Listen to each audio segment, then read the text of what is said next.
Chapter 5, 95. The 5 arcane artifacts, the 2 of them arrived before a building that stood several dozen meters tall. Li Qingshan raised his head and saw that it was shaped like a sharp sword pointing at the sky. Silver blue light flowed through it, and the 3 words, Arsenal of Arms, appeared. Gu Yening walked in, and Li Qingshan followed close behind. As soon as he stepped through the door, before he could even look around, an attendant immediately came up to receive him. When he saw Gu Yening, he was first surprised before becoming filled with reverence. You've come for an inspection," he called out loudly, and in a moment, almost 100 cultivators descended from above and below. They said together, "Your subordinates welcome you, Li Qingshan originally thought it was because of Gu Yening's status as a White Hawk commander, but when he heard how she referred to him, he felt that something was off. They were not Hawkwolf guards, so why did they refer to themselves as subordinates? And it did not seem like they were receiving esteemed guests. Gu Yening answered his question, "Don't you know that the Arsenal of Arms is my property? You can choose whatever arcane artifact you want. There's no place in the entire Rui Commandery that has more arcane artifacts than here. Sure enough, you're well-versed in making money. You're rich and overbearing." Li Qingshan could not help but recall that when he first heard Hua Sengzan mention her name, he had heard her refer to him as Boss Gu. Only now did he understand what she meant. "You can all disperse. Old Wu, take Commander Li to the storeroom upstairs to take a look." Gu Yening waved her hand and dismissed everyone. Afterwards, she gave an order to an honest-looking Foundation establishment cultivator in his 40s or 50s. He happened to be the shopkeeper of the Arsenal of Arms who received guests from everywhere. Shopkeeper Old Wu could not help but study Li Qingshan. The storeroom was an important place, so how could he let an outsider enter so casually? Even if he was receiving esteemed guests, he could just invite them to a private room. However, Gu Yening had personally given him orders, so he dared not disobey. "Yes, am." Under the guidance of that old shopkeeper Wu, they went down to the top floor. On the way, they passed through countless alarms and opened a few more doors. Just now, they entered the treasury of the arsenal. With my abilities, it's not difficult for me to break through these formations on the outside, but I don't know what these gates are made of. Even with the traitorous demon sword in hand, it'll be difficult to break through them if I pour power into them." Just as Li Qingshan was thinking this, his eyes suddenly lit up, and a bright light rushed toward him, almost blinding him. Narrowing his eyes, he saw that it was the glow of countless spiritual tools, big and small, filling up the storeroom. Shopkeeper Wu closed the door and said, "Master, we're here." Gu Yening said, "Let's go take a look at the artifacts inside." I'm afraid it's inappropriate." Shopkeeper Wu hesitated and looked at Li Qingshan. "Don't do this and that. Go quickly," Gu Yening urged with a smile. Her voice was very calm, as if she was talking to an old friend instead of a subordinate. "Yes." Shopkeeper Wu had no choice but to go to the wall on the east side. He formed a hand seal and chanted an incantation, and the smooth wall opened another door. He turned around and said, "Please." Finally, Li Qingshan arrived at the true treasury of the arsenal. Looking around, he saw close to 100 different items placed in the windows. Among them, there were common swords and armors, but there were also all kinds of strange items. They were all covered by layers of light, and it was impossible to see their spiritual light. However, Li Qingshan knew that every single item here was an extremely rare arcane artifact, and they were probably worth much more than the countless spiritual artifacts outside combined. Old shopkeeper Wu handed over a jade scroll. Li Qingshan's mind entered it, and inside it was the information of the 100 artifacts. Thinking about it, Normal customers could only use this jade scroll to decide if they wanted to buy or not. They couldn't directly enter the treasury and choose the real thing. Gu Yenying glanced around and made her way over to a window frame. She extended her hand inside, and her glistening, jade-white hand slowly passed through the film of light. When she pulled it out again, she was already holding a pair of gloves that were almost transparent. They shone with veil-like light. It was a low-grade arcane artifact. "Come, try this." "Sir, you have a good eye." This light wave hand doesn't have anything special to introduce. It can only increase the speed and power of a water-type battle technique. It's perfect for this fellow Taoist. Shopkeeper Wu introduced the technique as if it was nothing. In a life-and-death battle, being a little bit faster could be the difference between life and death, let alone more. Li Qingshan put on the gloves, and the spiritual light immediately disappeared. He found that this pair of gloves was so light that it felt like there was nothing there. Even the fingerprints on the gloves could be clearly seen. It was like a blue lake, colorful from afar, but colorless in the hands. When he held his hands, even his sense of touch was not affected at all. Such a light object. How useful would it be? He once again separated his hands and silently circulated his spiritual energy. He had only just thought when a small water vortex was born. The entire process was smooth and unrestrained, as if the conditions were right. Li Qingshan was delighted in his heart. With this object in hand, he would surely be able to bring forth the might of ocean wielding. It was much more suitable for him to use than the heavy water sword. If he wore this pair of gloves when he fought with Eternal Faith, he was fairly confident that he would be able to destroy Eternal Faith's robe with a single punch. Shopkeeper Wu was also shocked in his heart. Although this water vortex was only the size of a thumb, the whistling sound it emitted was like a tornado, and the strength it contained was probably capable of piercing through mountains and breaking rocks. This was only an experiment. If he were to seriously execute the technique, then how powerful would it be? "All right, this counts as one," Li Qingshan said decisively. He simply wore it on his hand and didn't take it off anymore as he continued to choose. He exclaimed in admiration from time to time. He felt that every single artifact was so powerful and special. Moreover, the introduction of almost every artifact was very long, and it introduced all sorts of information about the artifact. He had always been someone who was good at fighting, so when he saw almost every artifact, a set of battle tactics that could bring out the greatest might of the artifact automatically appeared in his mind, and this consumed even more time.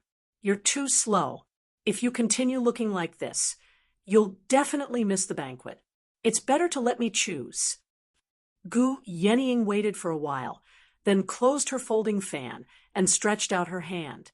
Li Qingshan only felt a gust of cool breeze brush past, and the jade slip was in her hand. He smiled helplessly. Gu Yenying examined them seriously. Although these artifacts belonged to her, she didn't understand every single one of them, so her speed was much faster than Li Qingshan's. After a short while, she chose a jade pendant, a belt, a soft armor, and a pair of boots. Every single one of them was naturally an artifact, and each of them had their own kind of strange might. Li Qingshan naturally didn't doubt her foresight and knowledge, so he could only accept it. Looking at her beautiful profile as she pondered seriously, he couldn't help but feel a little strange. It was as if he was being taken by his rich girlfriend to choose a fitting and expensive outfit for a luxurious banquet. Li Qingshan laughed to himself. She really didn't give up on her evil intentions. Huh? He tossed this thought aside and put on all the items that Gu Yenying had chosen. His whole person looked brand new, and his heroic spirit flourished. Commander Li's attire is really cool. Old shopkeeper Wu had also found out about Li Qingshan's name and identity through their conversation. He hurriedly praised him, but in his heart, he thought, no matter who has 5 artifacts, they're all cool and extraordinary. However, whether or not they can bring out the full potential of the artifacts is quite questionable. That's about it. Gu Yening studied Li Qingshan and said in thought. Li Qingshan smiled. He was extremely satisfied inside. As long as he refined all of these arcane artifacts, his strength would basically multiply. He would be able to make up for the shortcoming of being a human cultivator, which was too weak. Many situations where it was inconvenient for him to use his demonic powers would not be so awkward anymore. If he had to go to the demon suppression hall again, now, he would even be bold enough to attempt the 7th floor. How many more can I choose? Gu Yening smiled. There's no harm in giving you all of the arcane artifacts here, but wearing 5 arcane artifacts is basically the limit. If you have more, the arcane artifacts will clash with one another, which will be detrimental to your usage. If it were not for the fact that these arcane artifacts all belong to the water element, and Li Qingshan's godlike talent in controlling water, wielding 3 arcane artifacts at the same time would basically be his limit. Eternal Faith had accepted bribes over the years, so he definitely had more than 3 arcane artifacts in his possession. However, when he faced off against his enemy, Li Qingshan, he only used 3. Shopkeeper Wu was dumbfounded. Although Gu Yening had always been generous to others, he had never heard of her being so generous. Just what was so special about this child that she was so fond of him? All right, I'll just treat it as keeping it with you. We'll talk about it when I think of what I need. Is this a pill cauldron? Li Qingshan glanced over and saw a pure white cauldron that seemed to be carved out of white jade on the top pane of the wall. That's right. This cauldron is called the Jade Melting Cauldron. It's only a mid-grade arcane artifact, but it's the most valuable one among all the arcane artifacts here, said Shopkeeper Wu. Originally, rare arcane artifacts and pill cauldrons like these were the easiest to sell, but due to their exorbitant prices, many cultivators could only give up on them regretfully after seeing them. I still want this Jade Melting Cauldron. Li Qingshan's eyes brightened, and he immediately said, ever since Ru Xian gave him the Water God seal, he had been looking for a suitable gift to return the favor. This Jade Melting Cauldron was the perfect gift. Gu Yening said, I didn't know you knew alchemy. I have a friend who's quite good at it. Gu Yening smiled and said, she's a medical beauty called Ru Xian. You're such a sentimental person. You already know the answer, but I only treat her as a friend and confidant. Li Qingshan said, with Gu Yening's identity, it would not be a problem for her to investigate 3 generations of his family, so it was not strange that she knew about Ru Xian. From what you've said, are you going to give this to her? Gu Yening leaped up lightly and took the jade melting cauldron in her hand. It was only the size of a fist and was supported by 3 long winding legs. Cloud patterns floated on its surface, making it look exquisite. Yes. Do you know that this pill cauldron is much more expensive than the 5 arcane artifacts you have on you? Li Qingshan said, what does that have to do with anything? You better refine these arcane artifacts as soon as possible. There'll probably be a fierce battle tonight. Gu Yening casually tossed the jade melting cauldron to Li Qingshan and walked out of the storeroom. Chapter 596, FF37, FF18, XFF33, FF23, OMU85C0F, 8BF4, 66F4, 65B0, 6700, 5 February, 5C0F, 8BF4, 9605, 8BFB, 7F51. The Marquis of Rui's estate sat right in the center of the commandery city. It was surrounded by high walls on all sides, and battlements rose and fell continuously. Soldiers walked on them, vigilantly inspecting the surroundings. It naturally gave off a sense of authority. It was a city within a city. A slightly plump, middle-aged man who seemed to be a caretaker paced back and forth before the main entrance. He constantly gazed at the crescent moon in the sky, estimating the time. His face was filled with anxiety. Why hadn't Commander Gu arrived yet? Just as he was thinking, a figure in white clothes shot through the air and landed before the entrance of the estate. It was a woman of great beauty in clothes whiter than snow. She had a smile on her lips as she waved her jade, folding fan gently, as if she had appeared out of thin air. She kicked up a gentle breeze that made her snow-white clothes ruffle gently. A tall man followed closely behind her. He had a bronze face, thick brows, and wide eyes. He stood silently behind the woman like a guard, but he did not give off a sense of inferiority at all. Instead, he gave off a natural sense of might. They were Gu Yenying and Li Qingshan. This was the first time Li Qingshan had come to the Marquis of Rui's estate. In his past life, he had visited the Forbidden Palace as well. Compared to the Marquis estate, the lofty imperial palace that had lasted through the Ming and Qing dynasties was basically as simple and crude as a dwelling. When he thought about how the Marquis estate that the Jiang clan had managed for several millennia had already been taken over by someone else and had a new owner, he could not help but think of a phrase he had once read. His lips moved slightly as he muttered to himself. Only Gu Yenying heard what he said clearly. In the old days, Wang Xie was like a swallow in front of a court, flying to the He family. She could not help but glance at him and feel slightly surprised. This kid gave off a boorish aura. She never thought he would have such literary talent. Commander Gu, you've finally arrived. Her Highness has already been waiting for quite some time. If you still hadn't come, I would have been punished. When the caretaker saw Gu Yenying, he rejoiced and went up to greet her. Caretaker Zheng, 13's rules are still so strict. He actually needs you to personally receive me. It's rare for Commander Gu to remember such a small character like me. It's my honor to be able to welcome Commander Gu personally. Please follow me. The butler extended his hand and led the way. There's no need. I'm more familiar with this mansion than your Highness. With a wave of her sleeve, Gu Yenying turned into a white shadow and entered the city gate. The butler hurriedly followed him. Its speed was shockingly fast as well.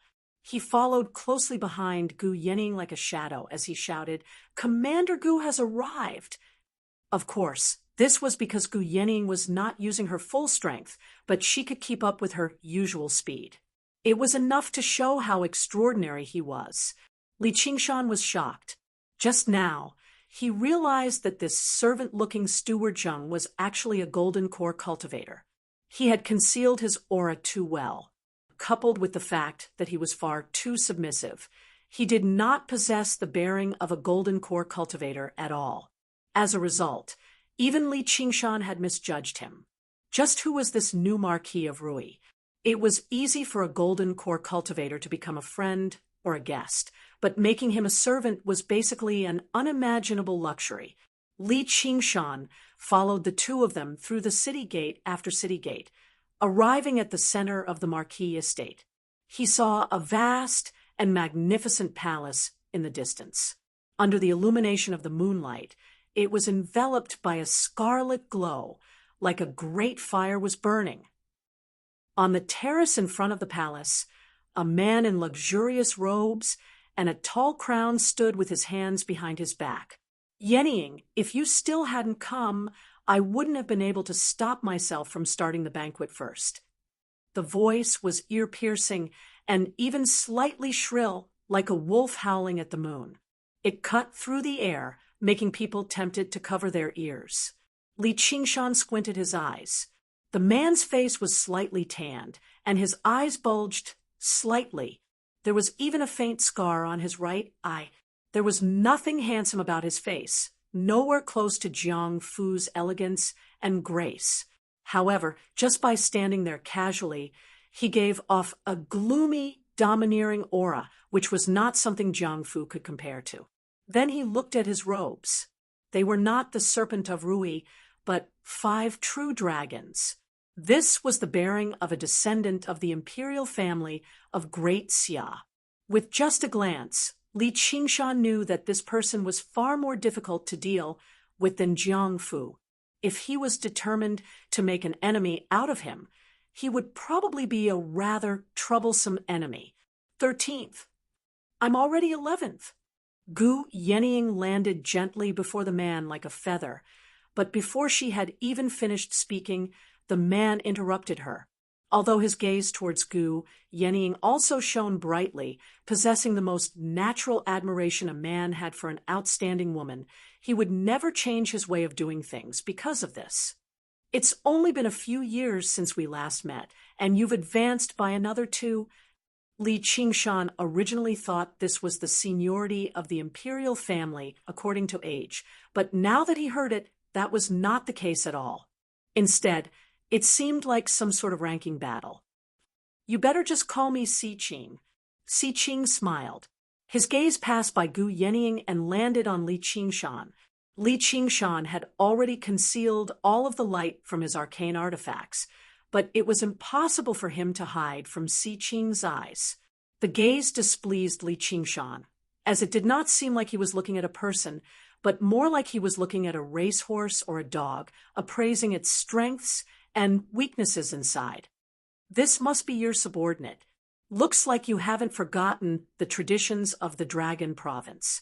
However, your insight has deteriorated after all. He's only at mid-foundation establishment, yet he probably still hasn't adapted to his arcane artifacts yet. Gu Yenying said, I think it's because you've been trapped in the Dragon Province for too long, Si Qing. You've narrowed your horizons. Really? Si Qing stared at Li Qingshan for a while and smiled. Sure enough, your murderousness is well hidden like a tiger resting in a forest. If you can take a step further and reach late foundation establishment, then you really can give me some expectations. Li Qingshan could not help but stare at Si Qing. He did not show any respect or fear at all. Si Qing's face sank slightly, and his smile vanished. Though he's still untamed, you still need to teach him more about the principle of respecting the strong. Not everyone can be tamed. We're going in. Gu Yenying changed the topic and glanced at Li Qingshan, indicating that he should not confront him directly. Li Qingshan lowered his eyes and said nothing. He seemed rather condescending. Please. Si Qing raised his hand. He did not take this foundation establishment cultivator's rudeness too seriously. Were people supposed to care about a dog baring its teeth? Moreover, this was a dog that was about to die. They entered the palace together. Several dozen tables were arranged on each side of the palace. On one side, they were all dressed in white. They were Gu Yenying's subordinates, fellow members of the Hawkwolf Guard. On the other side, the attire of the people there was divided into several colors. The seats at the very front of both sides were empty, facing each other from afar. Clearly, they were reserved for Gu Yenying and Si Qing, but there was no seat for the host. This arrangement was rather strange. A banquet was supposed to be one where the host and guest enjoyed themselves to their heart's content. Instead, it gave off a sense of confrontation and negotiation. Greetings, Commander Gu. When the white wolves saw Gu Yenying, they all stood up and bowed. Li Qingshan spotted Han Qiongji with a single glance, while Han Qiongji looked back silently. Li Qingshan nodded at her before finding Wang Pushi. However, when he glanced around from the corner of his eye, he actually discovered someone familiar, Qian Rongji, although Qian Rongji sat at the back. She was dressed in white. She had been promoted to White Wolf Guard at some point in time. She smiled gently at Li Qingshan, as gentle as water. FF37, W03C9, 30FB, off 4D. Chapter 597, FF37, FF18, XFF33, FF23, OMU 85C0F, 8BF4, 66F4, 65B0, 6700, 5 February, 5C0F, 8BF4, 9605, 8BFB, 7F51. After reaching Foundation establishment, Qian Rongji obviously no longer served as a regular Scarlet Wolf guard. After meeting Gu Yenying, she was immediately retained as a White Wolf guard. Li Qingshan furrowed his brows. He could sense that Qian Rongji's bearing had changed again.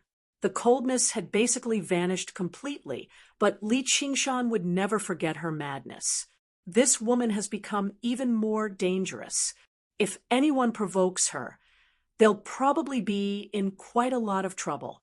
However, what he did not know was that in Qian Rongji's eyes, his change was even more shocking. His complacent attitude was like that of a tiger strolling through the forest. The word king was written on his forehead, but his claws and teeth were all withdrawn. He would not display his viciousness so easily. Originally, I thought I could close the gap between us, but I never thought he would still be so powerful. Just as the two of them were lost in their own thoughts, a young woman with thick eyebrows and large eyes called out loudly, "Sister, come and sit." Li Qingshan noticed that the young woman wore the uniform of a White Wolf commander, and her seat was only slightly behind Gu Yenying.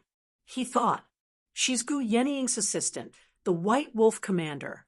I never thought she'd be like this.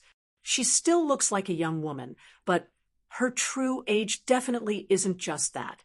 This only proves that her talent is extremely great. She possesses an extremely high cultivation at an extremely young age, so the rate at which she ages is obviously slower, which is why she still looks like a young woman."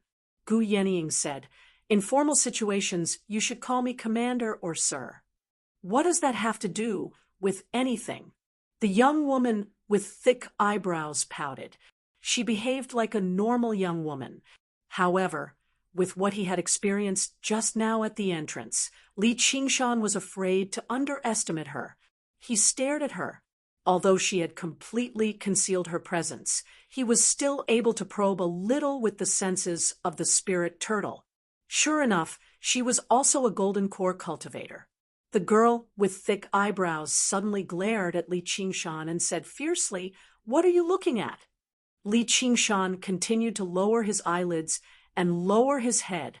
Si Qing said with a smile, "Sister Bao, I've been impatient for a long time already. Today is a reunion of old friends, so there's no need to stick to these rules. Please take a seat." As soon as Gu Yenying sat down, the girl with thick eyebrows leaned on her and said, "I'll sit here too." Originally, it was supposed to be one table per person. Then, according to their identity and cultivation, she wanted to sit with Gu Yenying in the back row. Fortunately, the seat was very big, so the two of them didn't feel crowded. Si Qing frowned. "A country bumpkin. It's fine if you don't know the etiquette, but Si Bao, don't break the rules." "Humph, you're a prince, but I'm a princess. Why should I be a bit behind you?" "Si Qing, I'm only calling you brother because I'm giving you face. Believe it or not, I'll beat you up until you call me big sister." Si Bao suddenly stood up and snorted coldly in extreme disdain. Her thick eyebrows were raised high, and the aura she gave off was no less than Si Qing's. Moreover, it was rather similar to Si Qing's. "I'll have a taste of it in the next Rising Dragon Assembly. I'm just afraid you won't dare to participate." Li Qingshan was very surprised. From their voices, the two of them should both be heirs of the imperial clan, reuniting after a long separation. Even if they weren't close, they should be able to get along on the surface.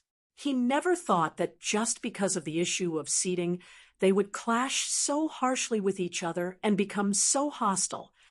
They were basically like street thugs, able to get into a vicious fight with just a few words like, "What are you looking at?" Or what's wrong with looking at you? They did not have the self-restraint of the imperial clan or golden core cultivators at all. All right, Bao. You can sit here if you want to. Don't be like a fighting rooster. Gu Yenying pulled Sibao over, and Sibao leaned against her in passing. She whispered into her ear, "Ha! I'll take him down a notch first and show him who's boss." Li Qingshan saw that there were 2 seats to Si Qing's left and right. They were only slightly towards the back, below Si Qing and above everyone else. Their statuses were basically equivalent to Sibao's. Just now, Si Qing and the others had entered the hall, but they were the only ones who did not stand up to receive them. One of them was a military general in armor. His beard was braided into a black and white braid that extended from his chin to his chest. He sat there in an awe-inspiring manner. His eyes were wide open as he glared angrily at Sibao. The other person was a pale-faced scholar. He supported his chin with one hand while he gently fanned a black feather fan with the other. He stared at Sibao with a pair of deep eyes in his sunken eye sockets. "Please sit down, Your Highness. What's the point of bickering with women?" Not only did he not take Sibao seriously, but he also treated Si Qing as an equal. "You're right, Brother Jia." Si Qing returned to his seat before ordering the banquet to begin. However, the atmosphere in the hall became more and more oppressive. It did not seem like a banquet at all. Li Qingshan was just about to sit down in the empty seat beside Han Qiongji when Gu Yenying waved at him. "Qingshan, why don't you sit here? You don't look good when it's empty." Li Qingshan did not hold back either. He arrived at the secondary seat beside Gu Yenying and sat down casually. Sibao glared at him again. That was originally her seat. Many of the White Wolf guards behind were taken aback. This was not just a matter of seating. Their cultivation, age, and experience had all been carefully calculated. There was no confusion about who was in front and who was in the wrong. It could basically represent their status in the Hawkwolf Guard. It was also the most basic form of etiquette. If Sibao wanted to sit with Gu Yenying with her status, even Si Qing would reprimand her for being rude. Gu Yenying's actions were equivalent to placing Li Qingshan before all of them. It held great significance. So many jealous gazes could not help but be cast over. They communicated with each other through their soul sense. Who's he? I think he's called Li Qingshan, the Scarlet Hawk commander of the Clear River Prefecture. He's just a Scarlet Hawk commander. He's only at mid-foundation establishment. What right does he have to be bold enough to sit before us? Li Qingshan? Don't tell me he's that infamous coward, the commander in secluded cultivation. Ever since Li Qingshan became a Scarlet Hawk commander, he had left all of his work to Hua Sengzan. Apart from going to Burial Mound Mountain with Hua Sengzan to investigate, he had not done a single proper thing. He was rather renowned within the circle of the Hawkwolf Guard. Si Qing stared at him. Looks like Yenying really does value this child very much. I need to give an order. Don't let him die at my hands later. Before Gu Yenying could say anything, Sibao said, "I don't think you have the ability either." At the same time, she communicated with Li Qingshan with her soul sense. "Kid, you want to sit in my seat? Let's see if you have the right later." Li Qingshan was confused. What are they talking about? It's like they're going to fall out with each other later on. He could vaguely understand why Gu Yenying had chosen this arcane artifact for him so seriously. She had another plan in mind. All right, then let's decide on a battle to the death. Si Qing's spirits roused, and excitement filled his eyes. He was clearly interested from the bottom of his heart. That won't be necessary. Just determine the victor. Gu Yenying waved her hand with a smile. A battle is dangerous, where life and death are on the line. He might not necessarily have the chance to surrender and beg for mercy. Si Qing drank a cup of wine and smiled murderously. As they spoke, various delicacies that Li Qingshan had never heard of before were served up like flowing water. In particular, the jars of fine wine were faint green in color and did not give off any fragrance at all. However, when Li Qingshan tried a mouthful, it felt like it was burning hot. A heavy fragrance rushed into his head, and a scorching heat entered his lungs. It was indescribably refreshing. It's easy to get drunk on this wine, so don't drink too much. There's still something important to do later. Gu Yenying specially communicated with him secretly. Don't worry. The more I drink, the more spirited I become. Just what is it that's so serious?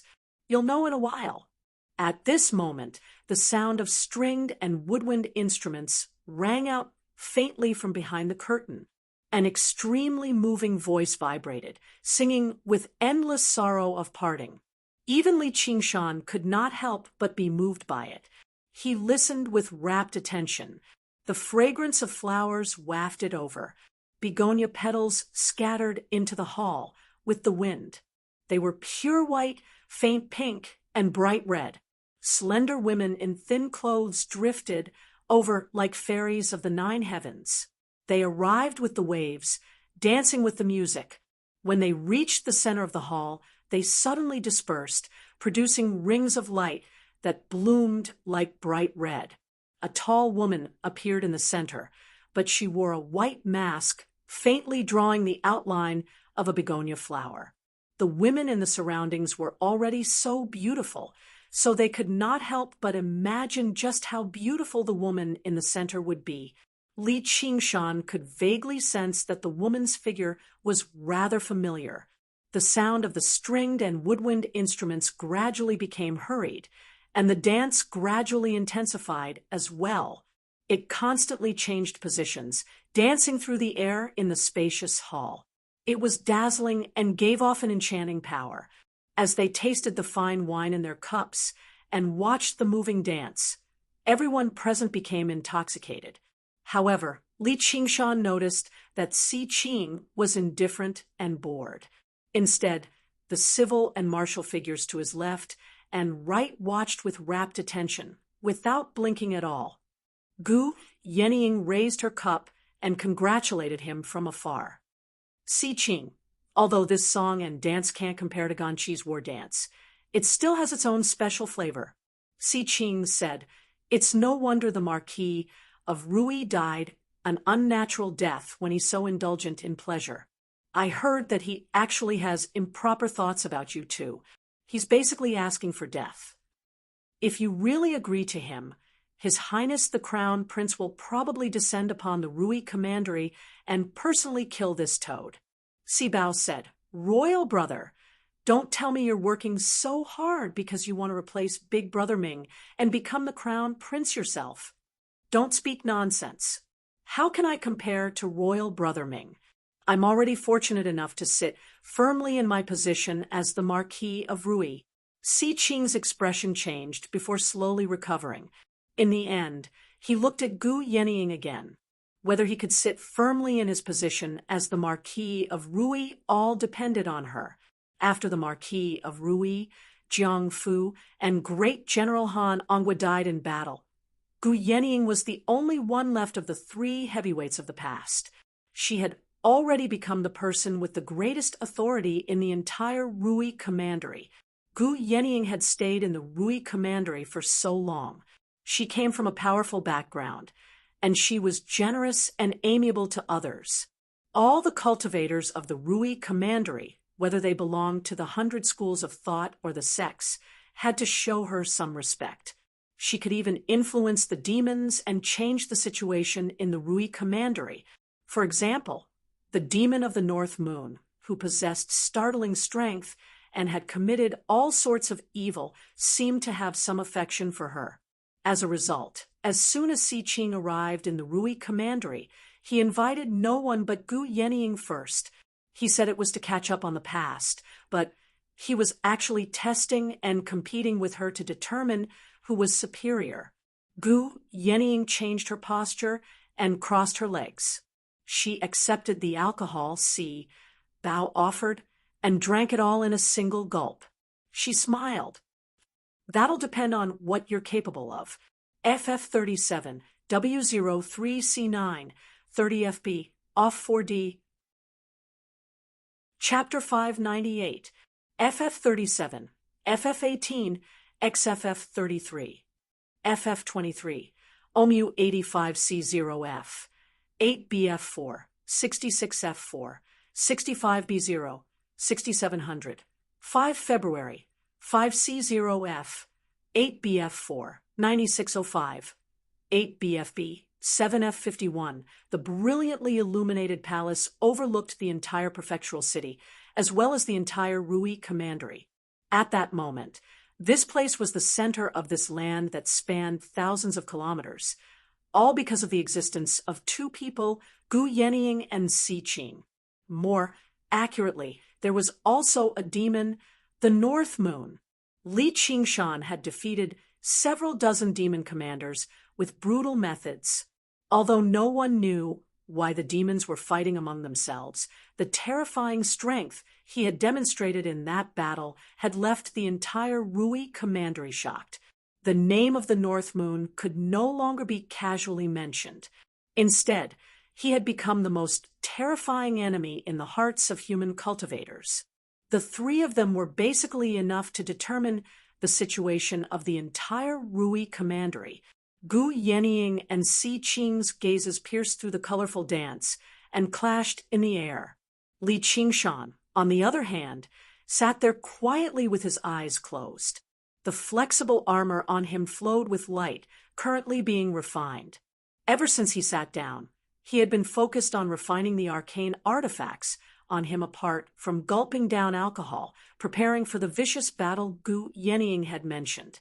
He sensed the atmosphere and the surroundings become more and more tense, but he instead became slightly excited.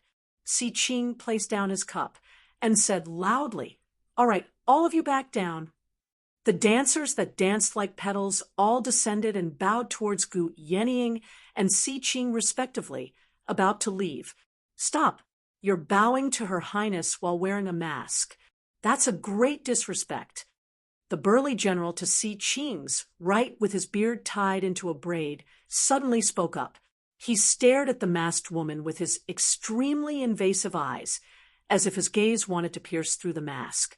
The woman bowed gracefully again. "May I ask for your name, sir?" Her voice was magnetic and pleasant to listen to. Li Qingshan was sure that this woman was Begonia the moment he heard it. He then carefully sized up her figure. Although it was shrouded in loose, colorful clothes, it was still difficult to hide her proud figure. It was full of mature and seductive charm. He smiled inwardly. It's been a long time. How many people could have such a figure? But I don't know why she came here to present a gift. "Edan, you have no right to ask for my name." "Then why did you inform us, Lord Edan?" Begonia asked, neither servile nor overbearing. "But it depends on your appearance. If you are ugly and stain my eyes, I will punish you twice as severely. If you're born handsome, you'll also be heavily rewarded." Edan did not bother to hide the obscene smile on his face. He was like a crude beast, directly evaluating a woman's value based on her appearance. Even if she was a beauty that could topple cities, she would not be happy. That was the unbridled behavior of the strong towards the weak, demanding whatever they wanted. Si Qing, who placed great emphasis on etiquette, remained silent right now. He was slightly displeased with how Begonia bowed to Gu Yenying first. As a result, he allowed Edan to make trouble. If the weak sat a little closer to the front, or if they bowed in the wrong order, it would be rude or even disrespectful. However, it seemed like it was only natural for the strong to take liberties with a woman in public. Begonia fell silent for a while before letting out a gloomy sigh from under her mask. All she could do was remove her mask gently. The dance this time was not of her own will, but she was no longer the sect master of the sect of clouds and rain anymore. She had to listen to the current sect master's orders. She had even been told to charm and befriend this Prince Si-ching, but she refused to do that, so all she could do was put on her mask. The master of the sect of clouds and rain could tell that she was unwilling, but she did not want to force her too much either. She felt like wearing a mask would be even more mysterious and alluring. Perhaps the effects would be even better. Edan's eyes lit up. Her face was like a crabapple in spring sleep, white and rosy. It was dignified and gorgeous, yet enchanting. She was a rare, peerless beauty, and with her figure, it was hard to come by. Coupled with her figure, she would definitely be an excellent gift in bed. You really do have some beauty. You will be heavily rewarded. Thank you, sir. Edan smiled. However, if you want to receive your reward, you'll have to return to the estate with me. If it were a woman who curried favor with those in power, she would probably agree immediately when she saw the opportunity to get on the good side of this important figure from the Dragon Province. Begonia said, I appreciate your kindness, sir, but there's no need for the expense. Edan's smile turned cold before slowly recovering. He asked, Are you a virgin? This question was already equivalent to humiliation. Begonia shut her mouth firmly and did not answer. She never thought this cultivator from the Dragon Province would actually be so rude. If you are, then I'll take you in as a concubine. Of course, I'll have to personally verify this in the future. If you're not, you'll be heavily punished. Ha ha ha ha. Edan seemed to find what he had said extremely amusing, so he began laughing aloud. The people of the Hawkwolf Guard were furious. Although most of them did not know Begonia, she had clearly been summoned by Gu Yenying. Humiliating her was equivalent to provoking Gu Yenying, and anyone would feel annoyed when an outsider insulted a beauty of the Rui Commandery like this. However, when they saw how impressive Edan's cultivation was, they dared not say anything. Only Edan's laughter resounded in the entire hall. Si Bao could not hold herself back anymore. Just when she was about to speak, she suddenly heard a sneer from behind. Bullshit! Li Qingshan raised his cup again and again. He was already slightly tipsy, so how could he hold himself back when he heard Edan say something like that? Kid, who are you talking about? Edan's laughter came to a halt. He stared at Li Qingshan with widened eyes, as if he was in disbelief. A mere foundation establishment cultivator was actually bold enough to speak to him like that. Begonia also turned around and looked at Li Qingshan in surprise. Is there a second dog here? Sigh, if this dog were a purebred dog with pure fur, I'd spare his life. If it's a bullshit mongrel, I'd like to taste dog meat. Get your ass out here. Edan furrowed his brows and bellowed at Li Qingshan. With a bang, the cups, plates, and plates in front of Li Qingshan shattered together. The soup splattered everywhere. A layer of ice armor rose up on Li Qingshan's soft armor, but he was unscathed. He stood up slowly, even holding a flagon of alcohol. He raised his eyes and looked at Edan. You really are a mongrel dog. You talk like you're farting, and farting is like you're talking. You don't make any sense. This was no longer mockery or ridicule, but undisguised public humiliation. Si-ching's expression changed too, while Edan's face went from red to purple, then from purple to black. Si Bao giggled. It was no wonder why my sister valued this person so much, let alone everything else. Just his courage alone was very rare. She said to Li Qingshan secretly, Curse him all you want. I'll protect you. Edan took a step forward, and with a loud bang, the entire palace seemed to shake. His aura pressed down on Li Qingshan like a mountain or an ocean. Begonia felt suffocated just from the shockwave. What a powerful aura of brutality. Li Qingshan seemed to feel nothing at all. He casually tossed aside the flagon of alcohol and walked up to Edan. His black and white eyes stared straight at Edan, faintly shining with a red light. Dan's heart skipped a beat. This gaze. Damn it. If this was any other day, I could crush this little bastard to death with a single hand. However, at this banquet, I have to think of the bigger picture, so I can't do this. It was normal to provoke each other at a banquet. If Gu Yenying and Si Qing got entangled with each other's subordinates, it would be beneath their dignity. However, if someone could not resist attacking first, then the situation would be different. Little bastard, do you think you can stay under someone else's protection for the rest of your life? Bastard, come and try to kill me. FF37, W03C9, 30FB, off 4D. Chapter 599, FF37, FF18, XFF33, FF23, OMU85C0F, 8BF4, 66F4, 65B0, 6700, 5 February, 5C0F, 8BF4, 9605, 8BFB, 7F51. Dan grabbed Li Qingshan by the front of his clothes and threw a punch at his face. If the punch connected, he would definitely die on the spot from having his brain splattered. Bang! The fierce wind surged into the surroundings, ruffling everyone's clothes. Qingshan! Han Qiongji cried out.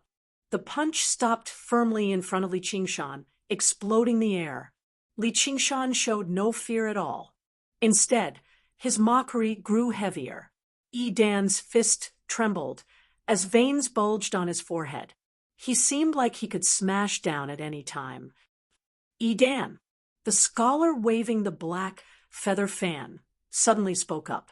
This kid might have been a sacrificial lamb that Gu Yenying had specially found. If he really was angered and beat a hawkwolf guard to death in front of everyone, the situation would become extremely disadvantageous to them. Dan slowly let go of Li Qingshan's clothes and said viciously, Qingshan, that's your name. I'll remember it. Li Qingshan. Li Qingshan corrected him with a smile. He thought, if I don't kill a mongrel like you in the future, I'll write my surname upside down. The hawkwolf guards looked at his proud figure. There was both admiration and pity in their eyes. They were no longer so displeased with him sitting in the secondary seat. Just like Dan had said, no matter how powerful Gu Yenying was, she could not protect a single person forever. In particular, when a Foundation establishment cultivator was involved in a clash between large organizations like this, the slightest carelessness could result in them being crushed to pieces. Provoking and insulting a powerful cultivator like this was very unwise. If Dan found an opportunity in the future, he could kill him in a single strike. As long as he did not leave behind any evidence, no one could do anything to Dan. Li Qingshan returned to his seat and sat down. He nodded at Han Qiongji, telling her not to worry. This time, it was not all for the sake of a moment of passion or to play the hero and save the damsel in distress. Gu Yenying had helped him whitewash his accumulated resources for free, so he obviously had to return the favor, support her, and demonstrate his worth. Si Qing said, "Let's cut to the chase and get back to business. Yenying, have you chosen your fighter? You may leave." Gu Yenying smiled and waved her hand. Begonia bowed and excused herself. Then she took a deep look at Li Qingshan. She replied with her sole sense, "Thank you for saving me, Commander Li. Once I return to the Clear River Prefecture, I will definitely hold a banquet in the Parlor of Clouds and Rain to thank you." In the blink of an eye, the reckless boy from the countryside had become a man of indomitable spirit, but it was still the same as before. Firm and unyielding, fearlessly challenging the strong. Li Qingshan nodded with a smile before looking at Si Qing again. He was curious about the fighter he spoke of. The vicious battle that Gu Yenying spoke of was about to begin. Of course. Gu Yenying clapped her hands gently with a smile. Qian Rongji, Yan Xixin, come to the front. After a pause, she said, Li Qingshan, please wait for a moment. Li Qingshan heard a sound from behind. A late Foundation establishment, White Wolf Guard stood up and walked over. His cultivation was among the White Wolf Guards. He must be at the top. However, Qian Rongji emerged from the corner, which surprised everyone. Li Qingshan was still at mid-foundation establishment after all, while she was only at early foundation establishment. She did not possess any powerful background, so it was already very surprising that she could directly be promoted to a White Wolf Guard, yet she had actually been specially chosen by Gu Yenying. Li Qingshan also noticed that the two of them had at least 2 arcane artifacts on them. The White Wolf Guard named Yan Xixin aside. It was impossible for Qian Rongji to be so wealthy. It was impossible for Qian Rongji to be so wealthy. Even if she did possess such wealth, she would never show it with her personality. This was probably what Gu Yenying had prepared for them to deal with the vicious battle tonight. On Xiqing's side, 3 people walked out as well. One was a white-haired old man in a long robe. One was a brawny, bare-chested man covered in scars. And the last one was as short as a monkey. All 3 of them were late Foundation establishment. Each of them was equipped with a set of Dharma artifacts, although they were silent. Li Qingshan sensed a faint murderous aura around them. He was extremely familiar with this feeling. He thought to himself, these 3 are probably veterans who have killed countless people. Only those who have experienced countless life and death battles can develop such an aura, coupled with their arcane artifacts. Their strength is definitely not something regular Foundation establishment cultivators can compare to. It's just that the world is at peace now. So how do they train themselves? The 3 of them are my fighters. It seems like they've taken too much advantage of you. Yenying, are you intentionally going easy on them? Xiqing smiled confidently. Gu Yenying said, cut the bullshit. Since you like talking so much, why don't you tell us the rules of this battle? Are we going to fight one after the other according to the old rules? Xiqing seemed to be in extremely high spirits.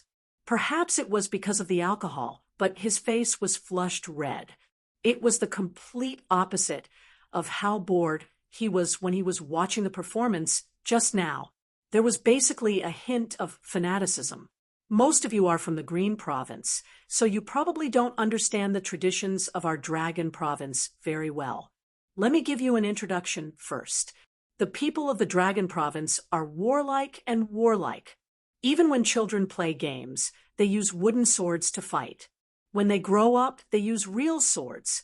Basically, everyone practices martial arts, and as long as they have some talent, they will join the 100 schools of thought and work hard on cultivation. Li Qingshan had heard that cultivation methods were extremely common in the Dragon Province. Even regular people could easily come into contact with Qi practitioner cultivation methods, and there were far more cultivators here than in the other 8 provinces. Under these circumstances, it was obviously a place where powerful people rose up and powerful cultivators emerged. With the imperial family as the core, the civil and military officials were all powerful cultivators, while the 3 ducal ministers, the ministers of the 6 ministries, and the other high officials were all great cultivators who had undergone the 3rd heavenly tribulation. However, he had no idea what Xiqing was trying to say. Was he trying to show off the strength of the great Xia Empire? Xiqing strode to the center of the hall and said loudly with a voice as shrill as a jackal's, do you know what the greatest hobby of a person from the Dragon Province is? To watch fighters fight and kill each other in arenas. Basically, all the cities of various sizes in the Dragon Province had arenas for duels. Those who took part in the duels were known as fighters, ranging from mortal fighters wielding weapons to cultivators using arcane artifacts and spiritual artifacts in battle. The arenas were always the hubbub of voices. Under the cheers of everyone, There would always be dead souls returning to the heavens, and blood would splatter on the sand. Even a brothel like the Parlor of Clouds and Rain, a place of pleasure, could not compare to the popularity of arenas. Li Qingshan looked at the three of them and said secretly, "Commander Gu, so this is the vicious battle you were talking about." He felt rather displeased. Although he liked to fight, he did not want to be like a fighting cock or a fighting dog, a toy for the amusement of the higher class. "Do you know how the princes and princesses of the imperial family of Great Xia came to be?" Gu Yenying smiled. "They're obviously born from the emperor and his concubines." "No, most of the current princes and princesses haven't even been seen by the emperor until the day they become princes and princesses." "What's going on?" "In the Great Xia Empire, any child with the imperial family's bloodline has the right to become a prince or princess." "Then how many princes and princesses do they have to bestow?" Li Qingshan said in surprise. The Great Xia Empire had existed for several millennia, constantly growing. There were probably millions or even tens of millions of people with the imperial family's bloodline. If they're willing to become a prince or princess, they only need to apply, and they can receive the best guidance in the imperial court. They can enjoy the resources of the imperial family, and they'll arrange a battle every once in a while. In the end, less than a tenth of them will truly become a prince or princess. Won't the other 90% be? If they die, they'll either walk out in endless glory, or they'll be carried out on a stretcher. They won't even have the right to enter the imperial mausoleum. Their chances of survival are just too low, so the number of people who apply isn't as many as you'd imagine. Of course, it's not a small number either. The Tong family has never lacked geniuses. Li Qingshan was shocked. This method of raising princes and princesses was basically like raising insects. It was extremely vicious. Only true geniuses had the confidence to take part in this sort of elimination, and the ones who survived in the end would definitely be geniuses among geniuses. Originally, he felt like Xi Qing was probably much more difficult to deal with than the Marquis of Yi Jiangfu. Now, he could not help but raise his guard a little, afraid of being careless at all. And he also understood what Gu Yenying meant by 13 and 11 just now. Clearly, they were not ranked by age, but by strength. Among the princes, Xi Qing could be regarded as one of the best. Becoming a prince or princess was quite difficult, but once they succeeded, they would receive the support of the entire imperial family of Great Xia. Possessing some powerful cultivation methods or even arcane treasures would be very normal. Their true strength probably surpassed regular golden core cultivators. Even if they were like the Dark Queen, it would not be strange for her to possess the ability to challenge nascent soul cultivators. Only like that could golden core cultivators willingly serve as stewards and servants. Li Qingshan glanced at Sibao up ahead again. Obviously, that was how she became a princess, and she was bold enough to challenge Xi Qing. She was probably extremely powerful as well, so he really could not tell. He also understood what Gu Yenying was saying. Duels were not just bloody games for people to entertain themselves. Even the emperor of Great Xia had fought, who knew how many duels before he became the emperor. Gu Yenying said, "In the Dragon Province, duels are a relatively sacred matter. Some of the iron rules of duels are even greater than the law. Even the emperor can't casually change them. Pay attention. Once you break them, it'll be very difficult for me to help you." Li Qingshan nodded slightly and listened to Xi Qing quietly. In this cultivation world, duels were not low-level entertainment for numb citizens or comfortable nobles in pursuit of blood and excitement. Fighters were not slaves or a specific, lowly group of people who used their lives to satisfy the twisted pleasures of the upper class. In the Dragon Province, Basically, every cultivator had the experience of fighting someone as a fighter. In many places, especially large clans, the coming-of-age ceremony of a child would often be a duel. They would invite friends and family to bear witness. The child had to personally kill powerful wild beasts, or even demonic beasts, to prove their right to adulthood. If they failed the challenge, they would not be considered an adult until they succeeded or died in battle. Si Ching explains some of the traditions and rules of duels vividly. The Hawkwolf guards were all shocked by what he described. They were speechless. Si Bao's gaze drifted away. She thought of the gust of wind and fangs that assaulted her face many years ago. She subconsciously rubbed her right arm. It was a demonic beast many times larger than her. Its fur was smooth and soft. It stared at her with its deep eyes as it chewed on her arm. Blood flowed from the corner of its mouth, landing on the white snow.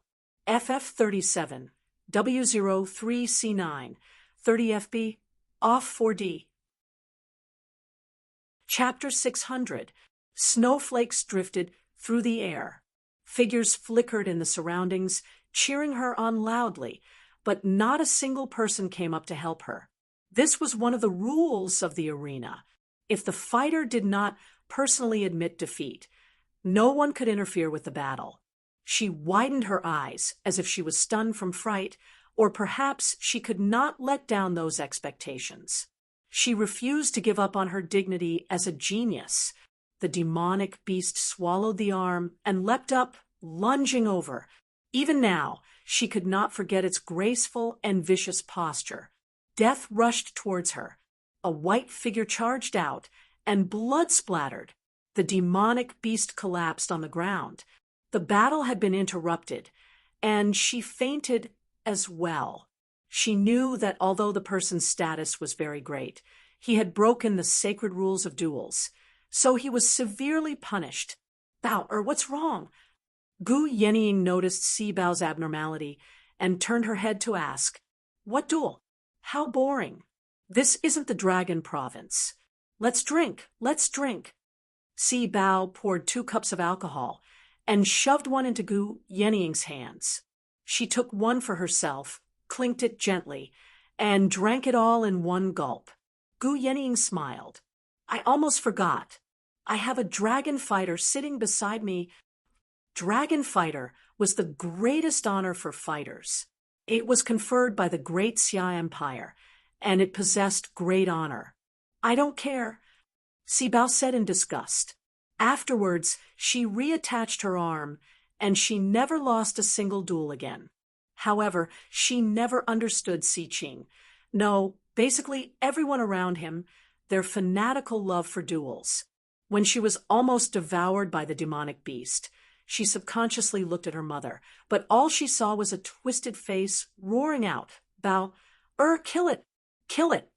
Just as the cultivation community of the Green Province became peaceful with the world's peace, the Dragon Province had always been submerged in this fervent atmosphere for several millennia. Bloodthirst and warmongering flowed through the veins of every single citizen of the Dragon Province. Li Qingshan's eyes shone. He had never thought the Dragon Province would be such a great place.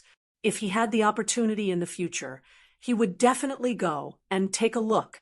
However, tonight was his opportunity. This was due to the tradition of the Dragon Province. When a dispute arose between 2 parties that could not be resolved, they would resolve it with a duel. Given Si Ching's and Gu Yenying's statuses, if they were to make a move directly, it would be considered as a declaration of war. However, if they sent their subordinates or disciples who were 1 realm lower than them to fight, they would not have to worry about this. It was also a competition of foundation and power. Si Ching flipped his hand. An item was tossed out. It swelled up against the wind and landed in the empty space in the middle of the hall, stabilizing itself. At first glance, it looked like a large tent. It was round at the bottom and pointed at the top. Its surface was covered in symbols, and it emitted rings of spiritual light. A long dragon was faintly discernible as it revolved around the tent. The dragon arena. Si Bao was mildly surprised. He didn't expect Si Qing to be able to take out such an item. If Dragon Gladiator was the greatest honor for fighters, then dragon arenas were the most powerful arenas. They required tremendous amounts of resources and effort to build, enough to refine who knew how many arcane artifacts. However, they did not have any offensive or defensive abilities after they were built. If it were not for the extravagance of the imperial family of the Dragon Province and their passion for duels, he would not have been able to do so. There were probably no cultivators or sects that would build dragon arenas. Same as before, take turns to fight. A total of 3 people will fight. Those who die in battle or surrender will be replaced by someone else. Pills, talismans, puppets, and so on are forbidden. You're only allowed to use the arcane artifacts on you. Si Qing waved his hand. The old man in long robes walked over and entered the dragon arena first. Originally, he had to hide the order of who would fight beforehand, just in case his opponents targeted him. Si Qing's actions demonstrated his ample confidence.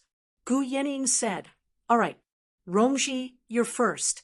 If you win, the 3 arcane artifacts on you will be your reward." The Hawkwolf guards were all amazed and envious.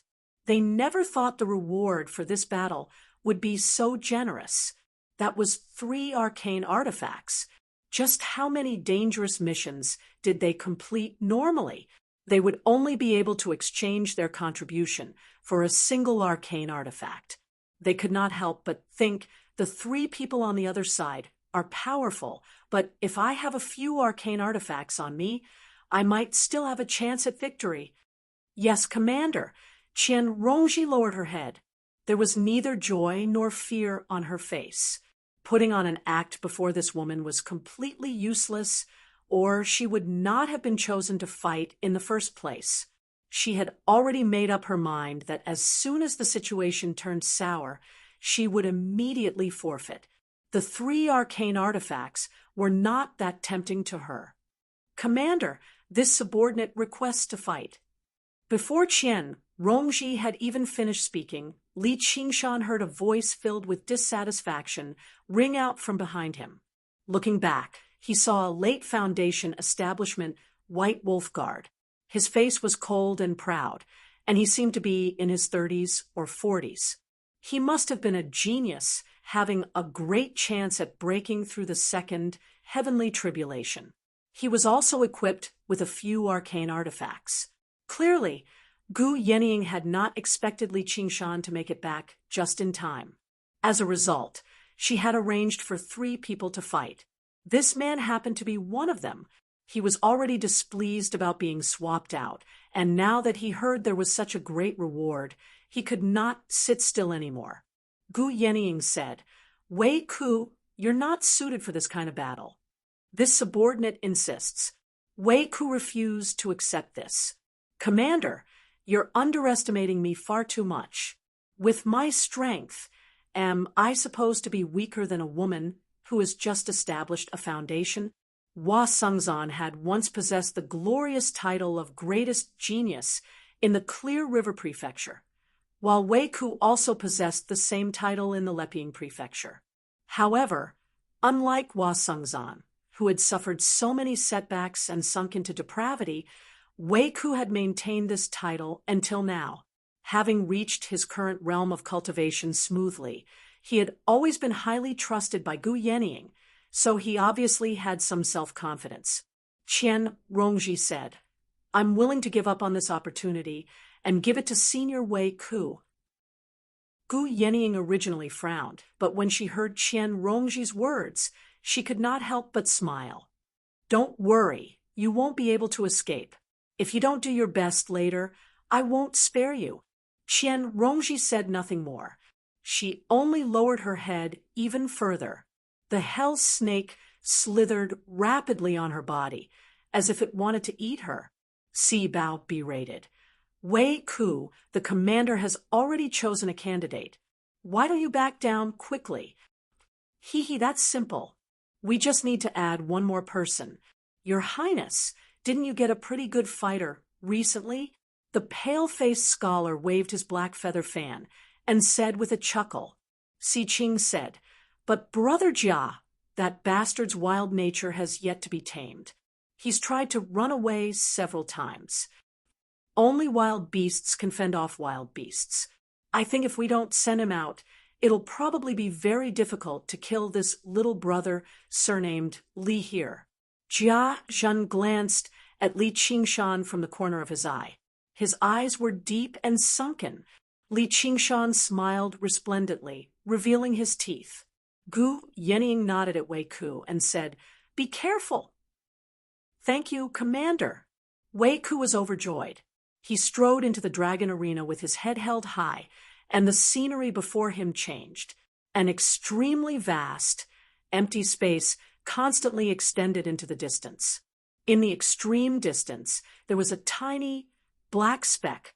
It was the old man in long robes who had entered first. As Li Qingshan walked, the tent gradually became transparent. From above, he could see Wei Ku and the old man in long robes facing each other on a vast expanse of land that spanned several dozen kilometers.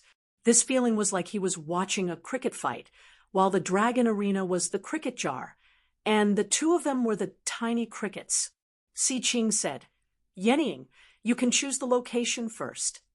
Wei Ku was about to rush up and fight the old man in long robes when the surrounding scenery suddenly twisted.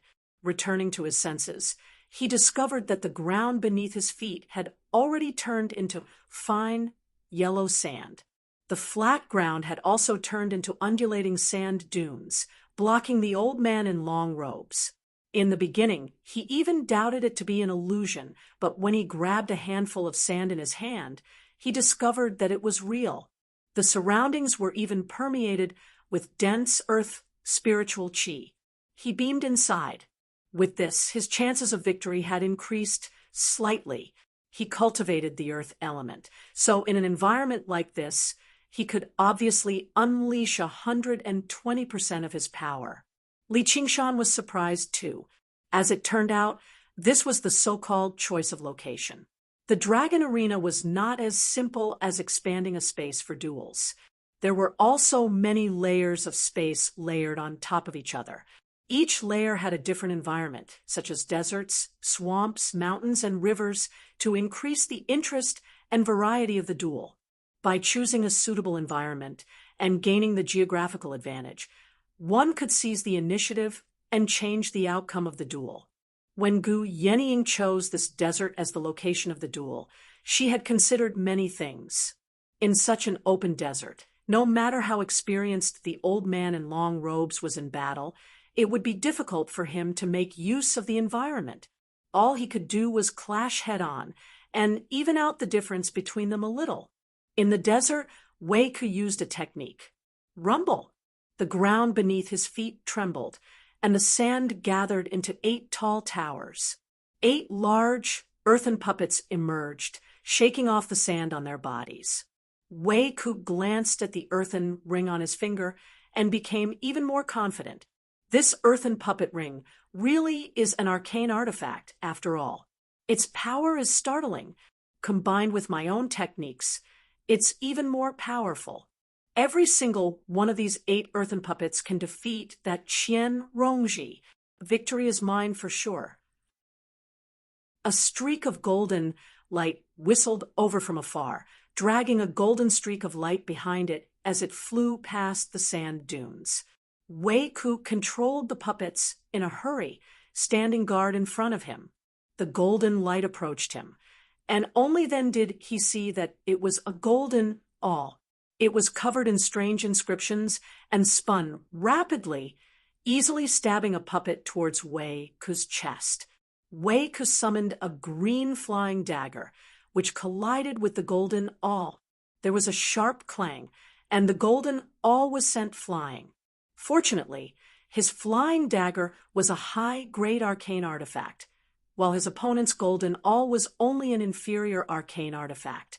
Wei Ku let out a sigh of relief. Right when he was about to launch a large-scale counterattack, he suddenly heard the sound of whistling through the air. It was densely packed and shrill. Wei Ku's eyes widened, reflecting specks of golden light. Several dozen streaks of golden light formed a formation, passing over the sand dunes and rushing over. A complete set of arcane artifacts. The number of spiritual artifacts and arcane artifacts that cultivators could wield was limited, but if it was a complete set, this limit could be broken. However, even spiritual artifacts like that were extremely rare, let alone arcane artifacts. Gu Yenying furrowed her brows, and Si Qing smiled. There are a total of 36 heart-piercing alls of the heavenly spirit. Although every single one of them is inferior, their combined power is passable. A while later, Wei Ku was sent out of the dragon arena. His face was filled with fear and reluctance, lying on the ground without moving at all. A bloody hole had appeared in his head.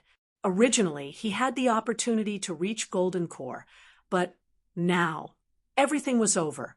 A dead genius was not a genius. To be continued.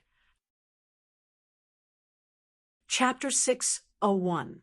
Under the attacks from the heart-piercing spikes of the heavenly spirit, Wei Ku was unable to fight back at all.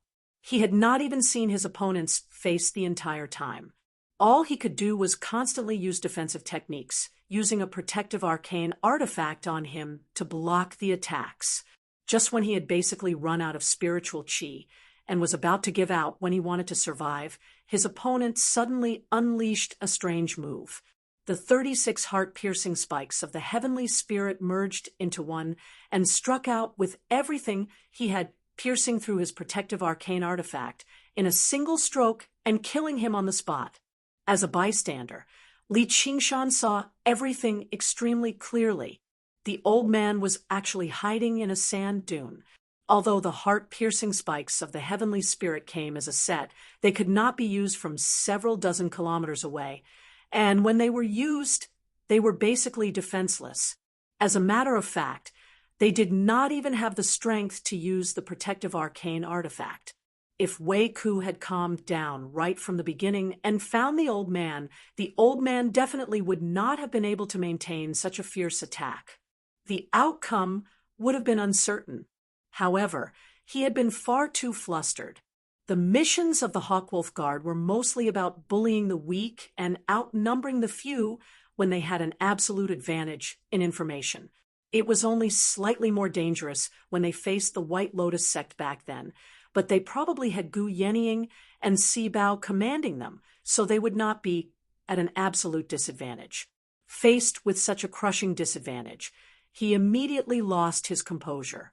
Wang Pushi, who had gone through several years of bloody war between humans and demons in the Clear River Prefecture, definitely would not be so useless.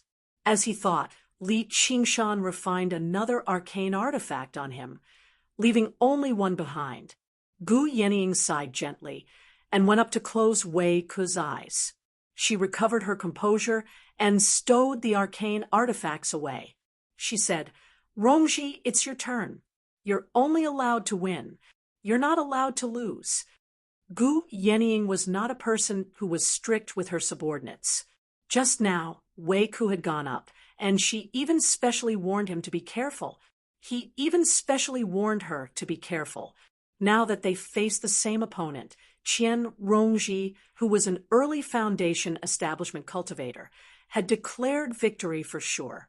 Not only were the Hawkwolf Guards confused, but even Si Qing glanced at Qian Rongji. Qian Rongji only answered obediently, yes, before making her way towards the dragon arena with her head lowered.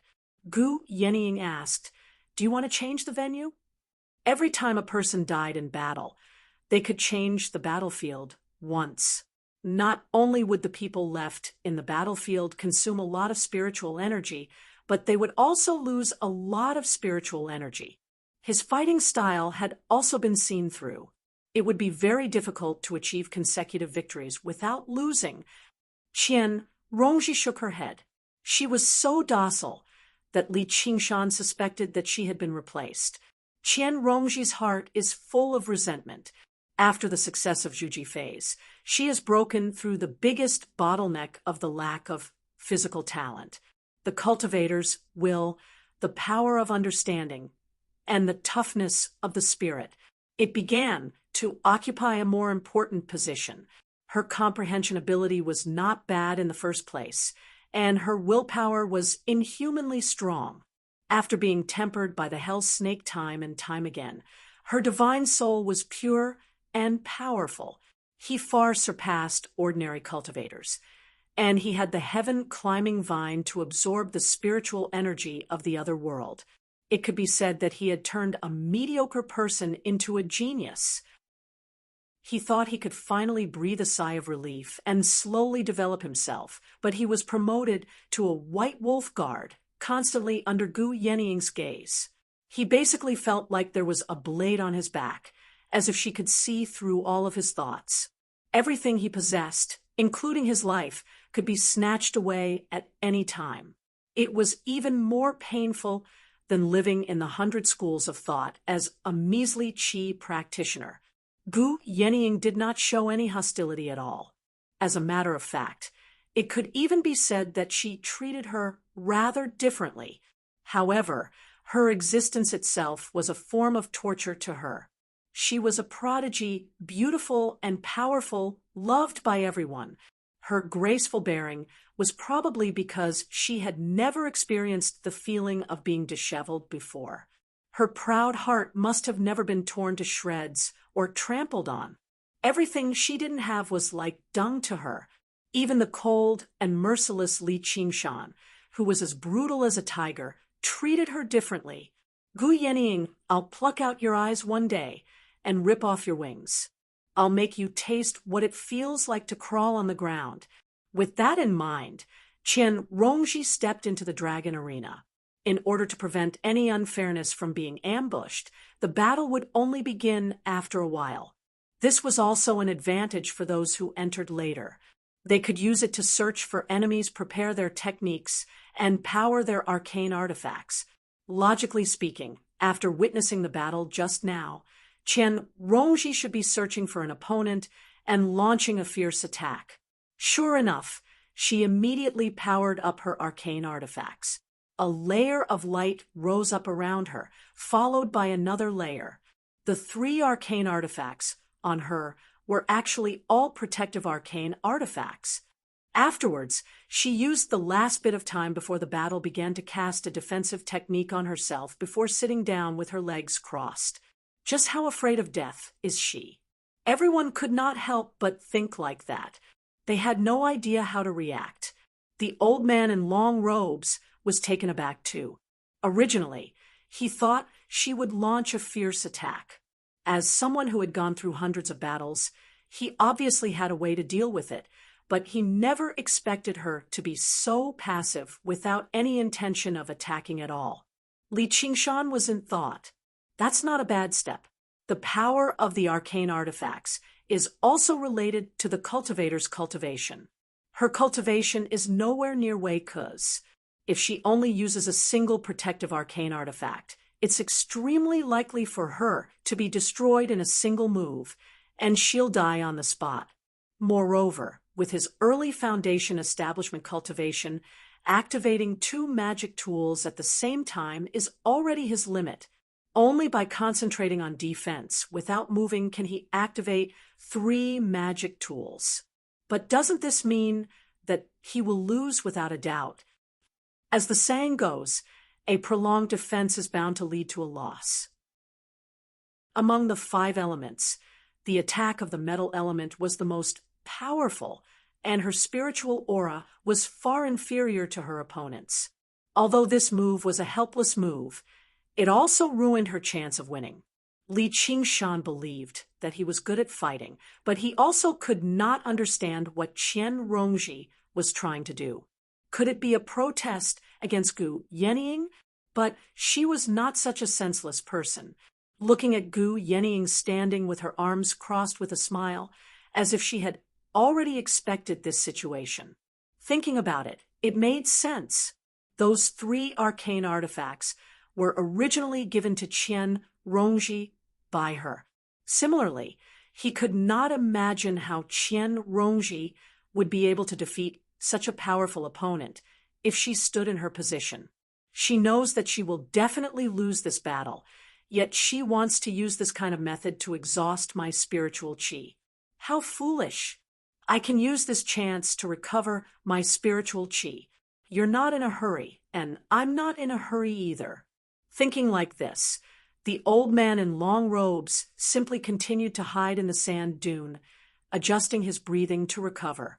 As long as his spiritual qi was fully recovered and he defeated Qian Rongji in one move, he would be able to enter the third battle in near-peak condition.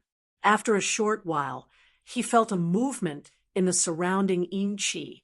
Many long black snakes, unbeknownst to him, had silently burrowed through the sand. They swarmed up, coiled around him, and bit him. I see, Li Qingshan said in his heart. At the same time that Qian Rongji was activating her arcane artifact, she secretly executed the methods of the school of legalism, launching a sneak attack on the old man in long robes from underground.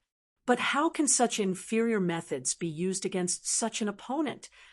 Li Qingshan secretly shook his head. Instead of being shocked, the old man in long robes was overjoyed. He let out a long laugh. This is the moment I've been waiting for. The black snakes coiled up, but were blocked by a layer of golden light, unable to advance an inch. It turned out that the old man in long robes was already prepared. It would be fine if she did not come out, but once she tried to attack, she would definitely be distracted and exhaust her spiritual qi. This was the best opportunity to kill her in one move. These were not the real hell snakes. At best, they could only be considered as shadows that had obtained a hint of their aura and were formed by borrowing Qian Rongji's own spiritual qi. Otherwise, if she could use the true power of hell, regardless of whether it was a big or small hell, it would be extremely terrifying.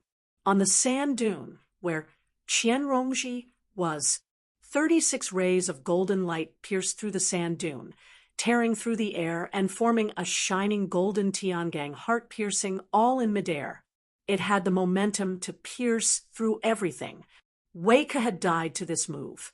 It was already extremely difficult for Qian Rongji to activate the 3 arcane artifacts.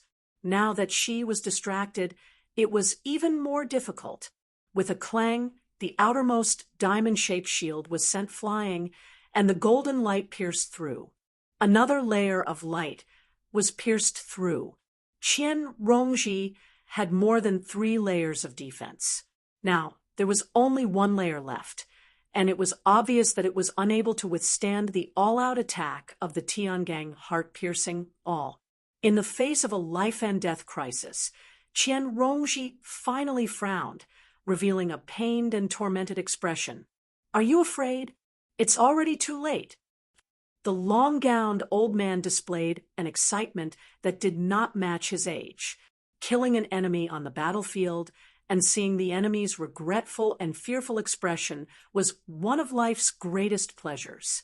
Just as he was thinking this, a sense of danger suddenly rose in his heart. Among the densely packed black snakes, an extremely beautiful little snake suddenly leaped out and collided with the spiritual light protecting his body. He did not know how it had fused and penetrated through, but it ruthlessly bit his neck. He had already placed all his attention on that all-out attack, and was actually unable to dodge in time. In an instant, an extremely painful feeling filled his entire body. He was a veteran of hundreds of battles and had suffered innumerable injuries and pain. Even if his arm was chopped off, he would not even frown. However, this kind of pain was something that no one could endure. Otherwise, what was the use of hell? Even if Li Qingshan's heart was as firm as iron, he would rather endure the pain of having his bones scraped by 1,000 cuts again than let this little snake stick to his body again. He thought to himself, I didn't expect that she could already control this snake to leave her body. Looking at Qian Rongji again, although her expression was very painful, there was not the slightest hint of remorse or fear. Instead, there was a hint of faint mockery. Having lost the control of its master, the heavenly spirit piercing all clearly could not destroy an artifact by relying on its own inertia. It transformed into 36 alls again and fell from the sky. Qian Rongji leaped up, already holding a spiritual sword in her hand. Aiming at the sand dune where the long-gowned old man was, she swung the sword from left to right. With a flash of sword light, a section of the sand dune was shaved off, along with an old man's head, flying through the air amidst the yellow sand. He was entangled by the hell's venomous snake, and even his thoughts were cut off by the pain. All of his divine sense and arts had stopped circulating. When his head was severed from his body, his mind instead regained some clarity, and he praised loudly, "Good snake!" The two of them confronted each other for a long time, deciding life and death with just a single move. It seemed simple, but it was unknown how much scheming had been going on in secret.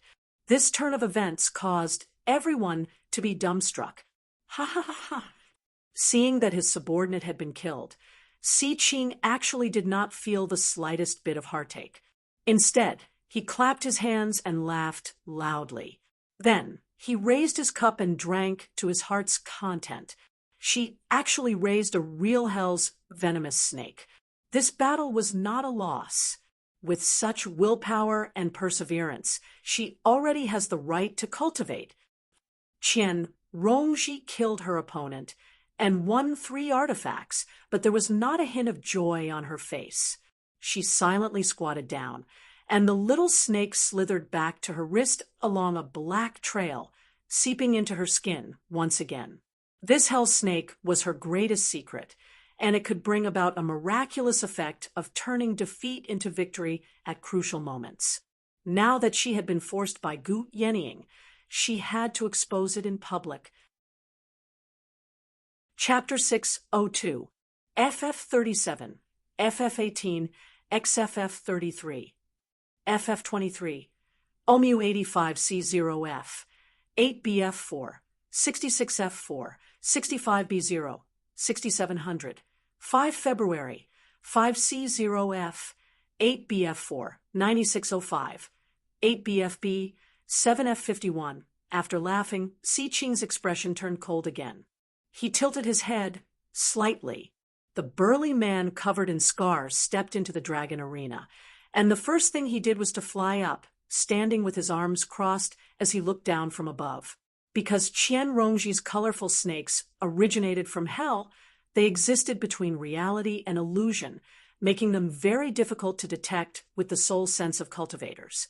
They were great weapons for sneak attacks and assassinations, but they were still visible to the naked eye.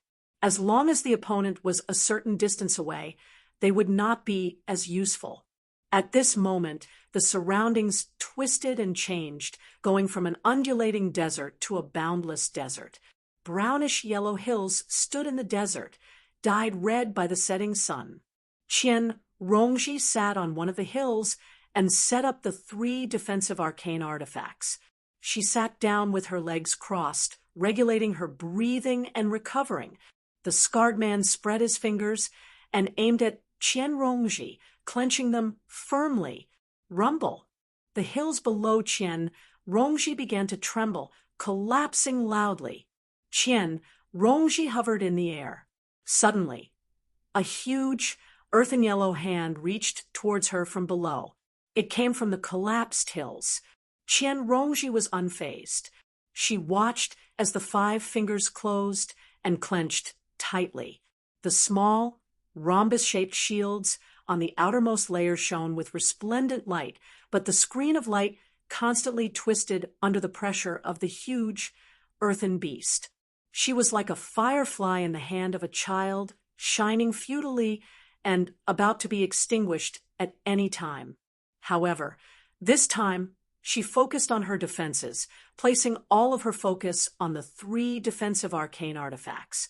Although there was a difference of 2 cultivation realms between them, defensive arcane artifacts could not be destroyed so easily with just a single technique. The scarred man gave a hideous grin and took out an octagonal hammer with a long handle.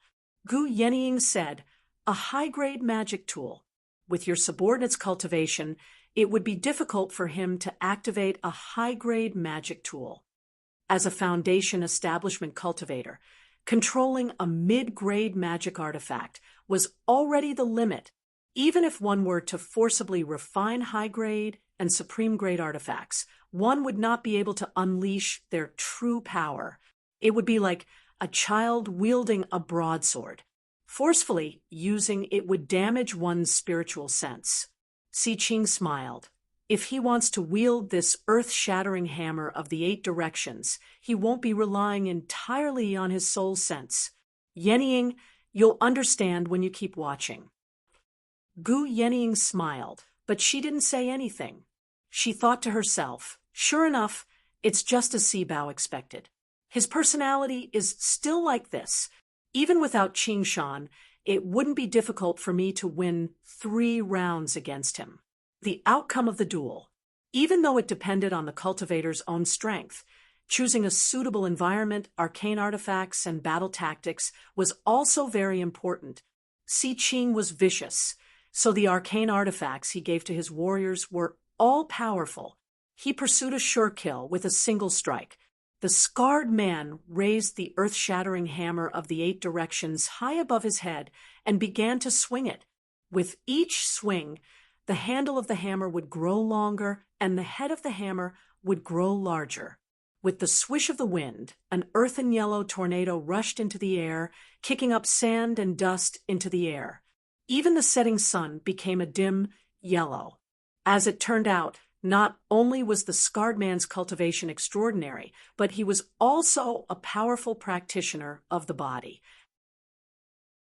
Using his brute force and spiritual sense, he could wield the earth-shattering hammer of the 8 directions with both of them, which allowed him to unleash startling power. In the tornado, the scarred man's figure blurred and vanished. The earth-shattering hammer of the 8 directions suddenly stopped spinning, but the tornado continued to whistle. A huge octagonal hammer extended out, smashing towards Qian Rongji. It seemed like the world was collapsing. It was terrifying. Taking advantage of Qian Rongji's immobility, he pushed the power of the move to the limit. If he wanted to break through her 3 layers of defense in one go, he would definitely smash her into minced meat. Qian Rongji's expression did not change. She was not surprised or afraid, and she said 3 words indifferently. Boom. With a loud boom, the earth shook violently. A shock wave raised 100 feet of smoke and dust, spreading into the distance. At the same time, cracks spread in all directions. After a long time, the smoke and dust just now subsided. The scarred man's face was unnaturally flushed. His expression was distorted, and he looked even more ferocious. His chest rose and fell as he panted heavily. However, it was not because of the consumption of this move. He stared at the unscathed Qian Rongji. At the last moment, that earth-shattering hammer smashed into a place several feet away from her. The aftermath alone was not enough to break through her protective magic tools. Qian Rongji simply put away her 3 protective magic tools, leaving her in a completely unprotected state. As long as the scarred man casually used a spell, he would be able to heavily injure her. However, he could only watch as she turned around and left. Qian Rongji said 3 words, "I admit defeat."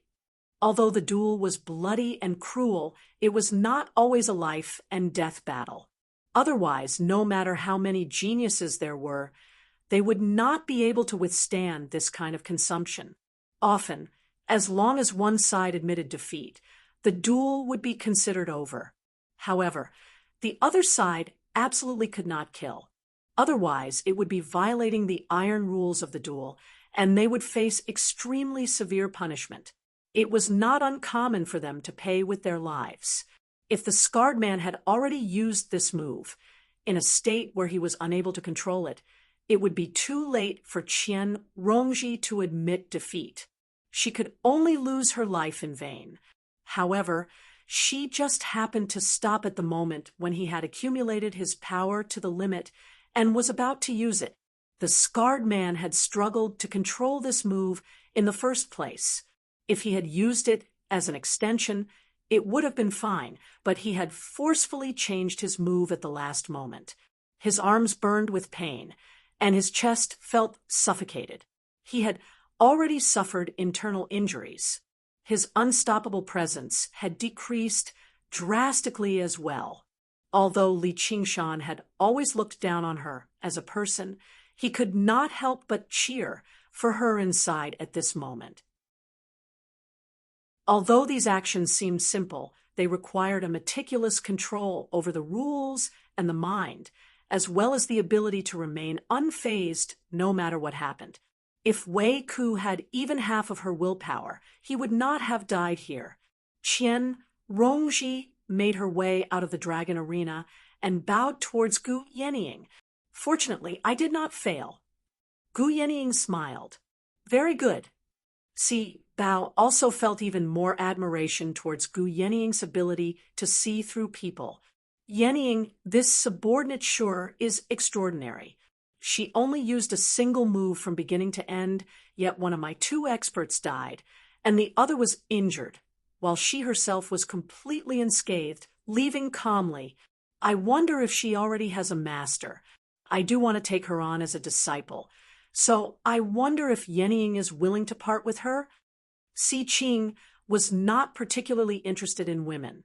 Instead, he was particularly fond of powerful warriors who were skilled in battle. He was rather interested in Qian Rongji. Although Qian Rongji had exposed her great secret, she had also demonstrated willpower that far exceeded ordinary people, gaining everyone's recognition. There were gains and losses. Gu Yenying nodded slightly at the White Wolf Guard.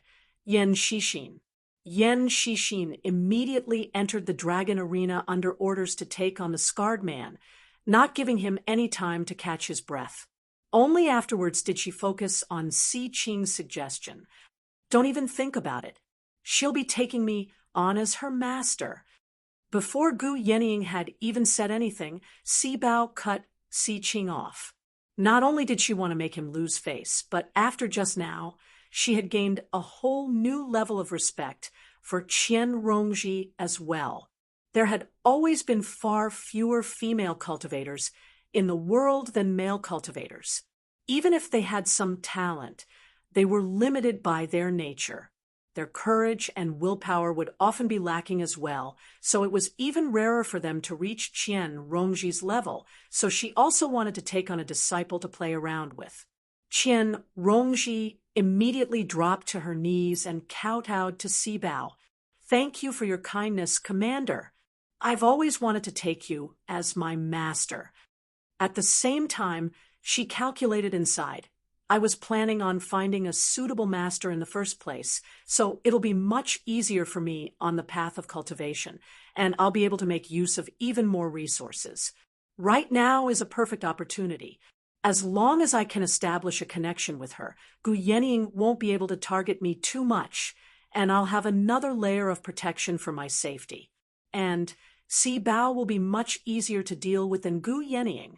Not only will I gain a lot of benefits for free, but I'll be able to get closer to Gu Yenying as well. I've never taken in a disciple before.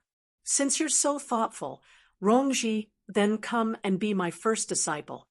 Qian Rongji's face stiffened, and her hair stood on end, as the person who said that was not Si Bao, but Gu Yenying.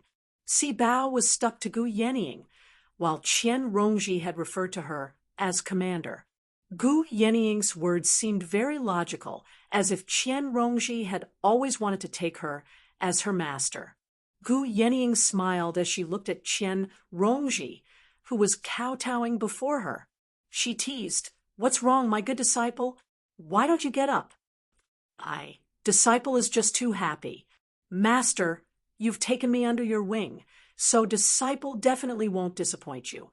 Qian Rongji slowly raised her head, and looked at Gu Yening's smiling face. She revealed an extremely sincere expression, but her face was rather pale. Gu Yening laughed involuntarily. That was not because she was moved, but because she found it extremely novel and interesting. Instead of saying that her sharp gaze was looking at her disciple, it would be better to say that she was looking at something special. Si Qing said, "Congratulations, Gu Yening. You've accepted such a good disciple. With some nurturing, she'll definitely become an outstanding figure in the future." "That won't be wrong." Gu Yening stared straight at Qian Rongji and smiled. The Hawkwolf guards all congratulated Qian Rongji enviously, who knew how many young, talented men and women in the Rui commandery had once wanted to take Gu Yening as their master, but she had turned them all down firmly. Qian Rongji's master was basically a free lunch that had fallen from the heavens. Qian Rongji was left dizzy by this free lunch. She wanted to get closer to her and wait for an opportunity for revenge, but she never thought she would have to get close to her to such an extent. To the current her, this was far too dangerous. She was like a small snake that had been caught by a great eagle, only able to play around with it. Once she tried to bite back, the sharp claws would loosen, and she would be crushed to pieces. Sibao was confused.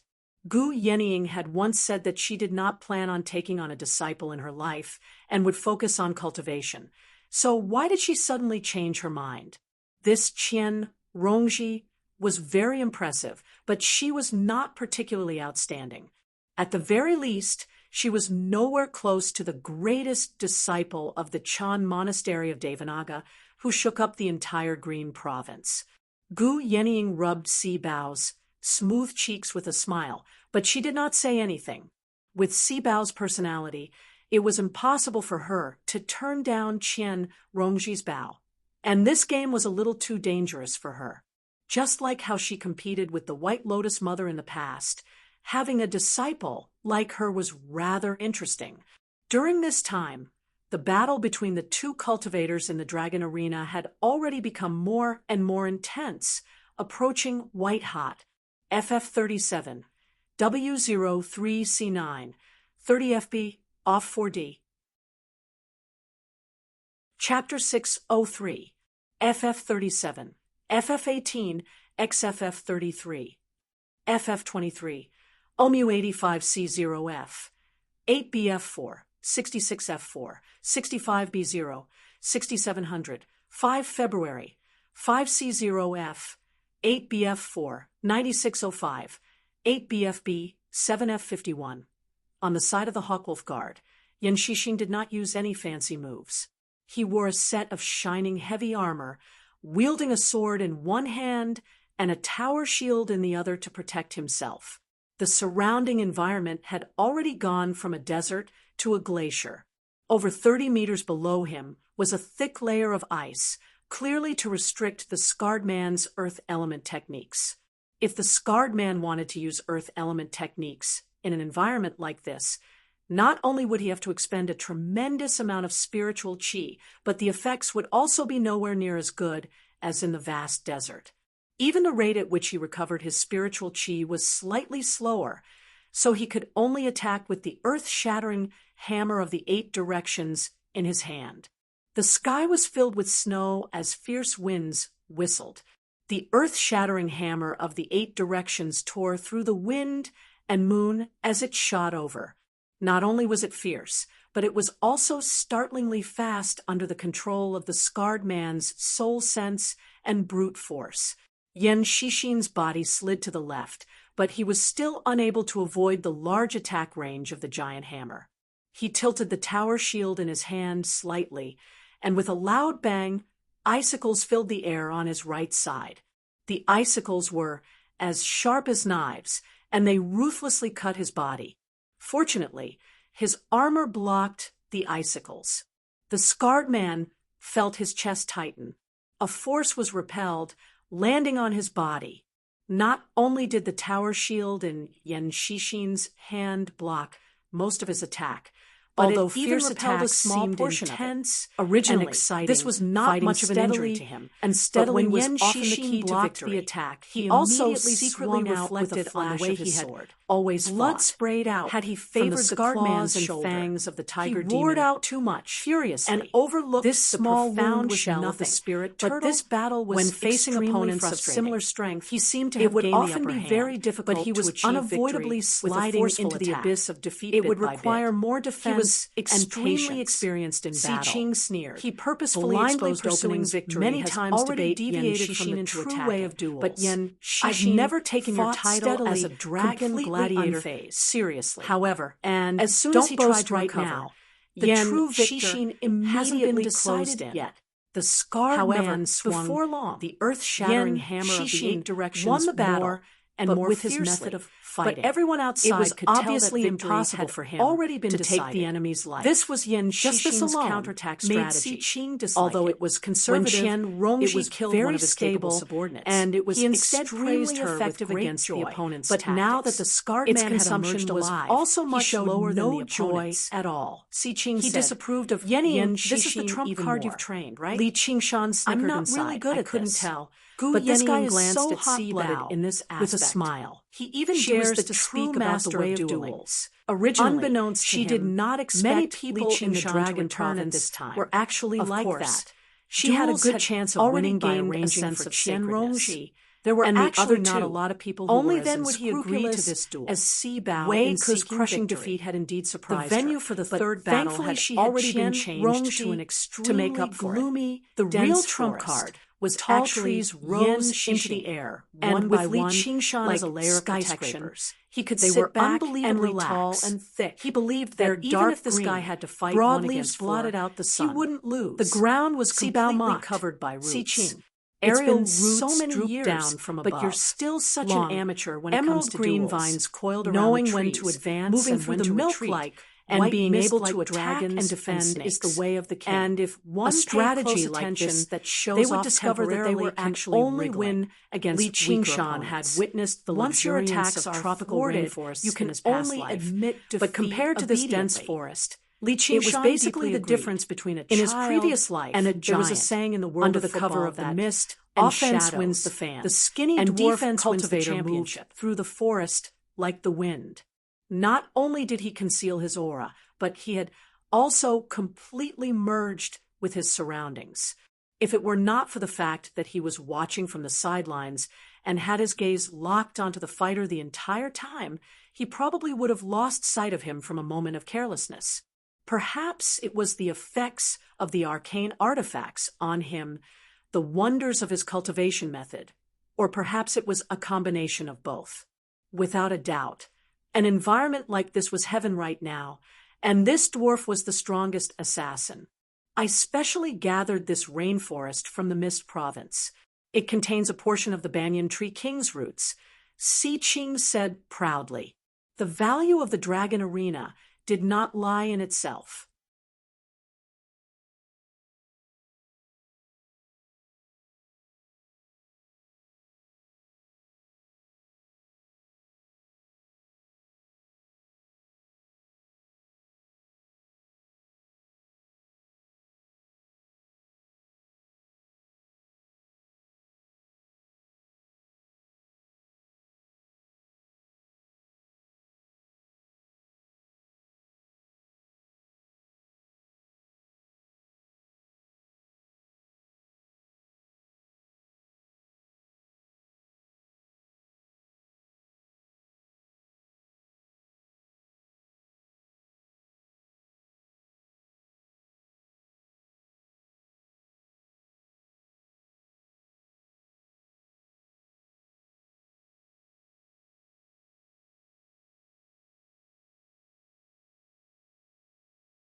Instead, it lay in the collection of special battlegrounds.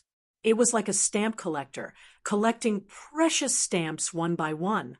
It was endless fun. The Banyan Tree King. Li Qingshan was shocked. He had heard of the name of the greatest demon king of the Mist Province, one of the 10 demon kings, for a very long time now. Si Qing had actually gathered its roots with just him. Si Bao said, "You're just taking advantage of the Tree King's peaceful nature. Since you've come to the Green Province now, are you bold enough to touch a single scale of the Dragon King?" Gu Yening took a sip of wine and smiled as well. The roots of the Tree Kings stretch for thousands of kilometers. Who knows how many creatures reside in them, so it's nothing strange for them to be able to collect 1 or 2 roots. However, since there's a spiritual item like that, this arena won't be a normal arena. That's right. If you can find the Banyan Tree King's roots and absorb its sap, you'll be able to rapidly recover your spiritual chi, and you'll be in high spirits as if you've just stepped into the battleground. Conversations outside could not be transmitted into the dragon arena, but Si Qing's words echoed clearly through the rainforest, letting the 2 fighters know and ensuring the fairness of the battle. Li Qingshan was even more shocked. Although banyan trees had the beautiful reputation of a single tree that formed a forest, just how large was this Banyan Tree King that stretched for thousands of kilometers? He frowned. "Isn't that unfair? The forest is so dense, so your people will obviously be extremely familiar with the Banyan Tree King's roots, but how are we supposed to distinguish them? As long as you have eyes, you won't be able to miss them." Si Qing laughed aloud. With a wave of his hand, the scene broke away from the 2 fighters and rose into the air, overlooking the entire rainforest of the Mist Province.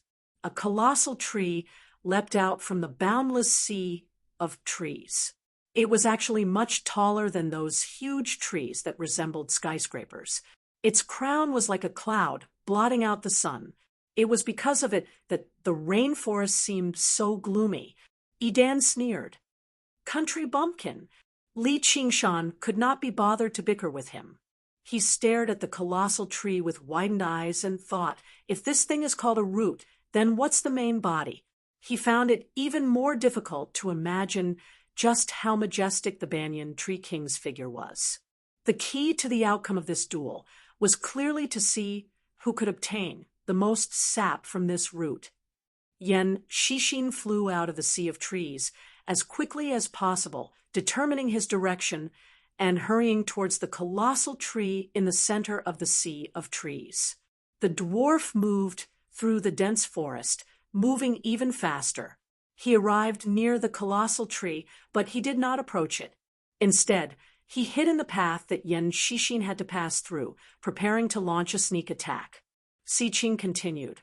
Although the Banyan Tree King's roots are peaceful, unable to retaliate even if Any they're other damaged, tree the sun vines entangled on him by aren't them that would easy wither to deal with and die very quickly. Shivered inside. Just as Yan Sure Shixin enough, pondered, he saw a withered, black figure shot yellow out from the vines sea of coiling trees, around the colossal moving tree. as quickly Apart as from being lightning. extremely He had been sick, secretly they vigilant were the not entire particularly time. eye-catching. So he immediately However, blocked with in his the huge rainforest shield, of the Mist with a Province clang, that stretched the 2 of them for hundreds brushed of past thousands each of other, kilometers, and a there mark was no appeared on the lack of tower's vicious shield. carnivorous plants. Alarmed, but the He sun thought, vines "This were the dwarf most is too notorious. fast.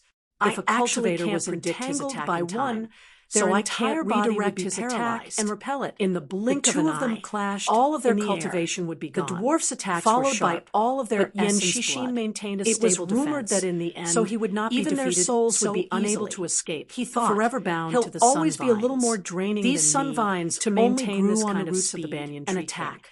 And However, only the after a banyan moment, tree king the could be dwarf suddenly parasitized turned by them around for extended and shot periods of towards the time. towering tree. The withered yellow vines suddenly came to life and crazily extended towards the dwarf. In an instant, it was as if dragons and snakes were dancing chaotically. The dwarf used his startling speed to weave through the crazed sun vines. He was almost caught many times, so he would suddenly shrink back. Just now, he dodged.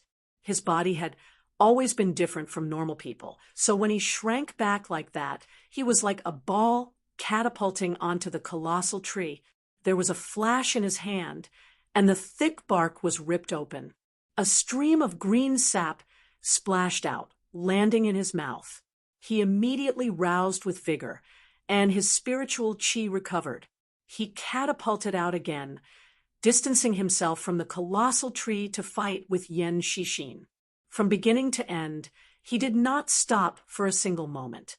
FF37, W03C9, 30 FB, off 4D. Chapter 604, FF37, FF18, XFF33, FF23, OMU85C0F, 8BF4, 66F4, 65B0, 6700, 5 February, 5C0F, 8BF4, 9605, 8BFB, 7F51. Yen Shixin did not possess the speed to dodge the sun vines, nor did he possess such a powerful attack that could pierce through the tree bark in a single strike. He could only rely on his own recovery, but he would run out of energy before long, while his opponent could replenish him endlessly. Under these circumstances, even 10 Yen Shixins would be exhausted to death. The situation was extremely disadvantageous. Sibao thought, this is bad. Originally, I still had a 60% chance of winning this round, but now that it's been reduced, I'm afraid I won't even have a 30% chance. Gu Yenying indicated for her to not worry and glanced backwards. Li Qingshan had already refined 5 arcane artifacts. As he drank, he stared at the battle in the dragon arena. His expression was rather similar to Si Qing's. Now, he agreed with what Si Qing had said very much. This battle really was much more interesting than dancing. Of course, if Sect Master Qiu did not wear any clothes, then it would be a different story. Sibao directly glanced at Li Qingshan. If he loses this round, then they still have 2 fighters, and they're both in perfect condition. Sister trusts him so much. Is this guy really that powerful? Li Qingshan grinned back at her. Sibao was displeased to see him like that. What are you smiling for? You've drunk so much, yet you've already come up with an idea? Not right now, but once we go in, burp, I'll obviously have one, said Li Qingshan. There was no need for him to decipher the environment of the rainforest. If Yen Shixin lost, they would obviously move to another location. Sibao saw that Li Qingshan's eyes were not drunk at all. Instead, they blazed with fighting spirit, becoming brighter and brighter. A while later, only 40% of Yen Shixin's spiritual qi remained. The dwarf was completely unscathed, shooting towards the huge tree again. Not only did he have to win this round, but he also had to maintain his strength and win the next round.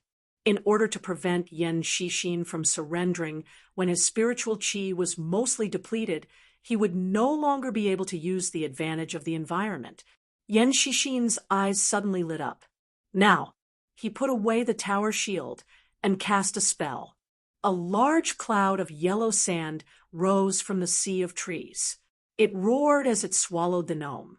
That was not a real sandstorm, but an earth element spell called Yellow Sand Sky, which was specially used to obscure the enemy's 6 senses and isolate the probing of divine senses. If an earth element cultivator encountered a powerful enemy that he could not match, he could easily escape by using this spell. The dwarf was making his way through the sun vines. If his line of sight was blocked, he would crash into the sun vines. Immediately, his life was in danger. It could be said that he was playing with fire and burning himself. The dwarf smiled coldly. There was no fear on his face at all. He watched the yellow sand sweep over, but before it could even approach him, the sun vines all extended and glowed faintly. While Yen Shixin was casting the spell, he suddenly felt that his spiritual power was rapidly being consumed. If he were to forcefully maintain this spell, it wouldn't take long for his spiritual power to be depleted. Si Qing smiled and said, Yenying, Yennying, your subordinate's move isn't too great. Even if it's a spiritual or arcane artifact, it'll lose all of its spiritual nature before long once it's entangled by the sun vines. It'll be even more difficult for techniques to be of any use. Qianrongji took a look. The sun vines were rather similar to the heaven-climbing vine in her possession, which was not strange at all. Many vines were parasitic plants, so absorbing spiritual qi could be regarded as an instinct. Wondrous plants like the sun vines and the heaven-climbing vine only amplified this instinct countless times over, while the heaven-climbing vine had the ability to pierce through dimensions. It was much more powerful than the sun vines, but it was just far too difficult to nurture. After reaching foundation establishment, she had basically spent all the resources she had accumulated over the years to buy spiritual water to nourish the heaven-climbing vine, but it had only grown by less than a foot. Although the rate at which it absorbed spiritual qi had become slightly faster, she did not take any from it at all. She let the heaven-climbing vine nourish itself. This required extremely great willpower. The spiritual qi that the heaven-climbing vine absorbed was so pure that it was extremely tempting to cultivators. It was basically like a drug in her past life, where they would become addicted after just a single try. Chu Tian understood the principle of accumulating spiritual qi, but he was unable to resist the temptation of the pure spiritual qi. Coupled with the fact that he wanted to maintain his title as a genius, he was even more eager for instant success. Every bit of restraint and accumulation he had now would mean more benefits in the future. If the heaven-climbing vine could grow to the level of the sun vines one day, who in the world would be her opponent? This thought flashed through her mind. The dwarf swung his sword again and drank a mouthful of tree sap. The yellow sand, which had been drained of spiritual power, rushed towards him. Yan Xixin was still diligently casting spells, but a simple sandstorm, for a cultivator like him, was not an interference at all. The dwarf shot back. As soon as he emerged from the range of the sun vines, he felt the sand suddenly thicken, shooting towards him like hidden weapons. However, this move was not an offensive technique that pursued damage in the first place, so it obviously could not pierce through his protective light. A streak of light whistled over. The dwarf had already expected him to use this opportunity to launch a sneak attack, so he dodged it easily. Afterwards, a huge sandman charged out from the sand, spreading its arms and lunging towards him. The dwarf swung his hand and broke through the sandman. A figure suddenly charged out from the sandman's chest. It was Yan Xixin. He hid in the sandman as he charged out. The dwarf felt disdain inside. Petty tricks. Do you want to force me back into the range of the sun vines?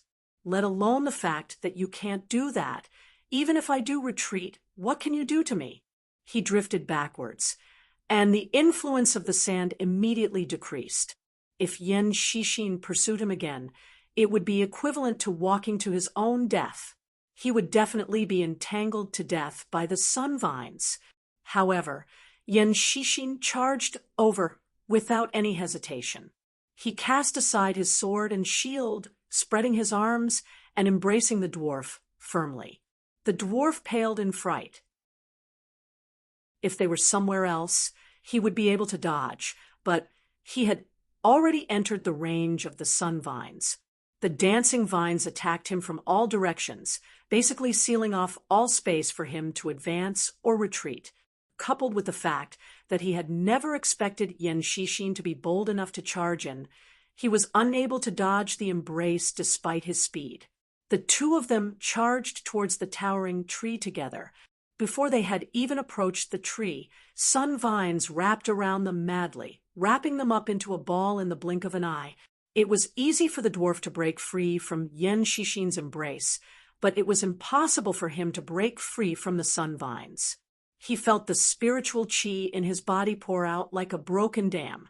His entire body was numb and sore. So how could he muster the strength to resist? He was shocked as he called out with difficulty, "The spiritual chi in my body far surpasses yours. If you don't admit defeat quickly, not only will you not be able to defeat me, but you'll even lose your life for nothing. Even your soul won't be able to escape." Yen Shixin said calmly, "I'll die, but your cultivation will basically be crippled as well. Moreover, my body is tough, and I'm full of vitality. I might not be the one to die first." The dwarf's expression changed drastically. If he really dragged things out until Yen Shixin died, not only would his cultivation be crippled, but he would also be heavily injured. His path of cultivation for the rest of his life would basically be destroyed. To cultivators, this was basically a matter as terrifying as death. Li Qingshan was filled with admiration. Yen Shixin did not speak much, and he did not possess Wei Ke's confidence at all, but he was more than 10 times more vicious and resolute than Wei Ke. He had forcefully dragged a battle that he was certain to lose into mutual destruction. The dwarf's viciousness was roused too. Then let's see who gives out first. However, in an instant, the spiritual chi that the dwarf had recovered from the banyan tree sap was drained clean. Tiny vines directly stabbed into his body, sucking away. However, Yen Shixin's face was in pain, but there was no fear or hesitation at all. Seeing how his cultivation was about to go down the drain, the dwarf finally ran out of patience. He called out, "I admit defeat." The way of assassins was to flee thousands of kilometers away if their attack failed. Although there was no lack of bravery and decisiveness, it was not something that could last for long. They could not help but want to protect themselves. They were unwilling to do something as foolish as destroying themselves together. Si Qing's face sank. With a wave of his hand, the towering tree and the vicious sun vines in the dragon arena all vanished. It returned to the empty space in the beginning, Yen Shixin, and the dwarf fell out of the sky together. For a moment, neither of them could move. In an instant, Yen Shixin's cultivation had fallen to the middle stage of foundation establishment. For this victory, he had paid a heavy price. Fortunately, his foundation was not damaged. As long as he had enough pills, he could slowly nurse himself back to health. He took off his helmet, revealing his square and ordinary face. He also looked like he was still in shock, but he had a victorious smile on his face. The dwarf emerged from the dragon arena and knelt down before Si Qing in a hurry, begging for forgiveness. He knew that Si Qing hated weaklings the most.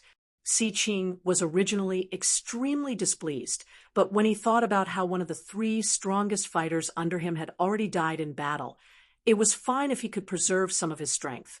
It was the final round anyway, so he eased up and said indifferently, "Stand up. Victory and defeat are commonplace for soldiers. Bring that bastard over." Swish! There was the clanking of chains from behind the hall. A prisoner's carriage was pushed over, and the temperature in the hall suddenly skyrocketed. Li Qingshan only saw a ball of fire in the prisoner's carriage. At a closer glance, he discovered that it was not fire, but a completely naked man. He sat with his legs crossed, wrapped in thick chains. The chains were covered in inscriptions, clearly made for subduing cultivators. The man did not move at all, but he gave off the feeling of a volcano that was about to erupt, accumulating explosive power. His skin was well-defined and extremely healthy. His skin was extraordinarily large, reddish-yellow, like roaring flames. His hair stood on end, flying upwards. It was even more scorching, like fire. A scarlet-red horn protruded from his forehead, and a small scarlet-red tail trailed behind him. He did not seem human with a single glance. Li Qingshan was surprised. "So, this is my opponent? I didn't think he'd be an other folk." Gu Yening was perplexed. The Dragon Province had many other folk, but fire devourers were violent and belligerent. so they could not survive in the Dragon Province at all. Most of them lived in remote, untamed places, mostly in the Mist Province. How did he end up in Si Qing's hands? Si Qing said, "This is one of the spoils I obtained when I was searching for a suitable battleground in the Mist Province. Capturing him took quite some effort." He turned around and said to the other folk, "Julai, I'll only ask you this. Do you want to live or die? I've already run out of patience. If you want to die, I'll grant you your wish today. If you want to live, pick up your weapon and fight. FF37, W03C9, 30FB, off 4D." Chapter 605. Ever since Si Qing captured Julai in the Mist Province, he had been very impressed with his battle prowess. He was basically a natural-born fighter, so he wanted to take him in as a servant. However, Julai was like a trapped beast, constantly wanting to escape. Si Qing had to go through various punishments to grind away his wildness. At the same time, he gave him exquisite food or even enchanting beauties that the Mist Province lacked to soften his resolve. Today, all of this effort had finally come to fruition. Under Si Qing's stern and eager gaze, Julai opened and closed his mouth. Just now, he spat out 2 words, "I want to live." Si Qing laughed aloud, utterly delighted. He swung his sleeve. There were a few clicks, clatters, and clangs. The shackles on Julai were unlocked, and he fell to the ground with a clang. The door to the cage opened too. With a whoosh, Julai transformed into a ball of raging fire rushing out of the cage. Waves of heat swept out in all directions. The flames rushed straight towards Si Qing, and the hot wind caused his robes to flutter loudly. Si Qing did not move at all. He met Julai's scorching eyes and revealed unshakable determination. If you try to escape again this time or suffer a backlash, then only death awaits you. Faced with this determination, Julai finally lowered his head. "Where are my weapons and armor? This person sure is a tough opponent. If I didn't have the demon suppression statuary and only had the arts of the boundless ocean to defeat him," Li Qingshan thought.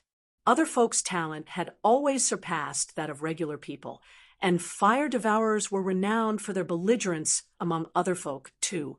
It was almost impossible for someone in the middle stage of the Foundation establishment realm to defeat a mutant who was equivalent to the peak of the Foundation establishment realm. Gu Yenying said without even looking back, "Li Qingshan, if you lose this round, I'll never spare you." The corner of Li Qingshan's lips curled. Victory and defeat are commonplace for soldiers. "Commander, may I ask if there's any reward for winning this final round?" Gu Yenying smiled. "Kid, you sure have quite the appetite. You're still not satisfied with these arcane artifacts?" I'm very satisfied." As Li Qingshan spoke, he used his spiritual will to transmit his voice. "So, did I exchange for these Dharma artifacts? Or did I win them? That's up to you. A man shouldn't be so calculative. The duel has begun. Get ready to attack." Li Qingshan cast his gaze at the dragon arena and thought, there are a few arcane artifacts after all. He should be able to explain his origins and not be suspected. If you lack anything in the future, just ask this woman for it. The dragon arena immediately became a sea of fire. Golden yellow, fiery red magma flowed slowly on the ground, while the sky was obscured by dust and ash. Yan Shixin took advantage of Si Qing and Julai's conversation. Panting for a moment, he recovered a bit of his spiritual energy. He didn't know what was happening outside.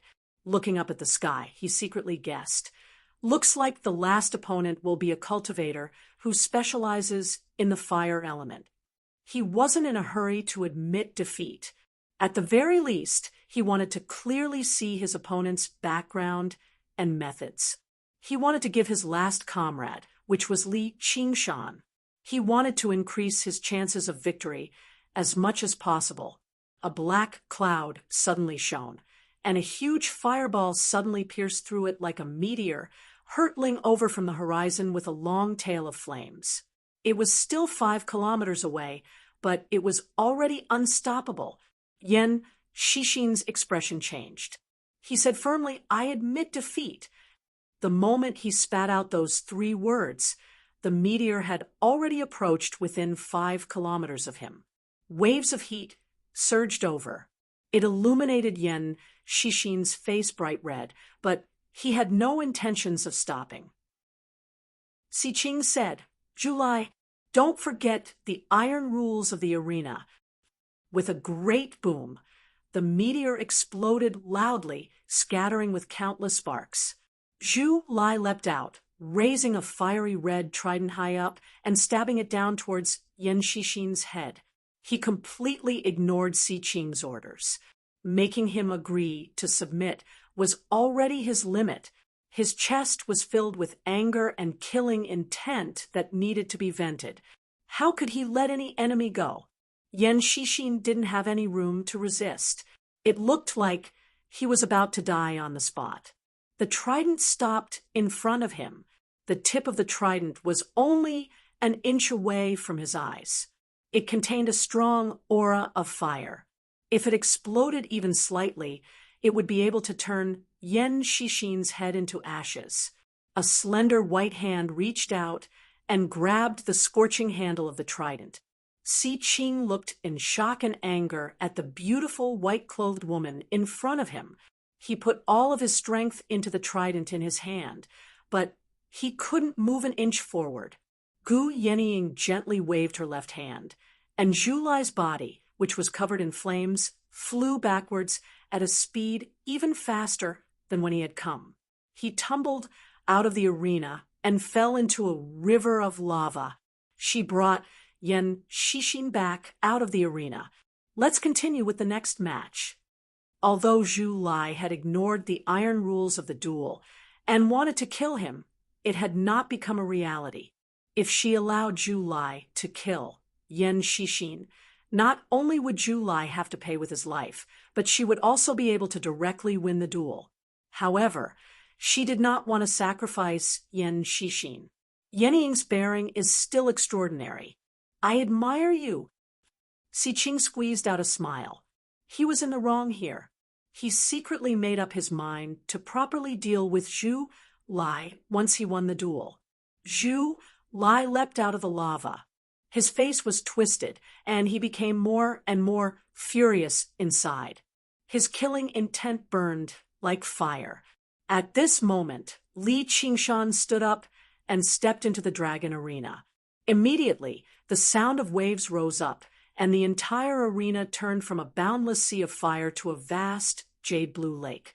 Li Qingshan could not help but smile, but he also seemed rather disappointed. He understood what Gu Yenying was trying to say. Indeed, he could only win this duel. If he could not win even with such an advantage, then he might as well hang himself. The first 3 victories had basically fulfilled Gu Yenying's original plan. The final match was basically a free win, but it was exactly because it was far too easy that Li Qingshan felt rather disappointed. However, Zhu Lai was not worried at all. Instead, it was like he had grown accustomed to it. His trident lit up with roaring flames, and he swung it backwards. Damned water! Evaporate it all. Si Qing said, "Don't tell me Yenying thinks she can defeat Zhu Lai just because she has some geographical advantage." Using water to subdue fire is just common sense. But in the southern Mist province, the fire devourers have been waging war against the merfolk of the South Sea for many years, so they also understand the principle of using fire to subdue water. Don't tell me your subordinate's talent for controlling water is even greater than the merfolk's, Gu Yenying said. You'll only know if you try. Li Qingshan parted his hands, and the almost transparent gentle wave hands shone with azure light.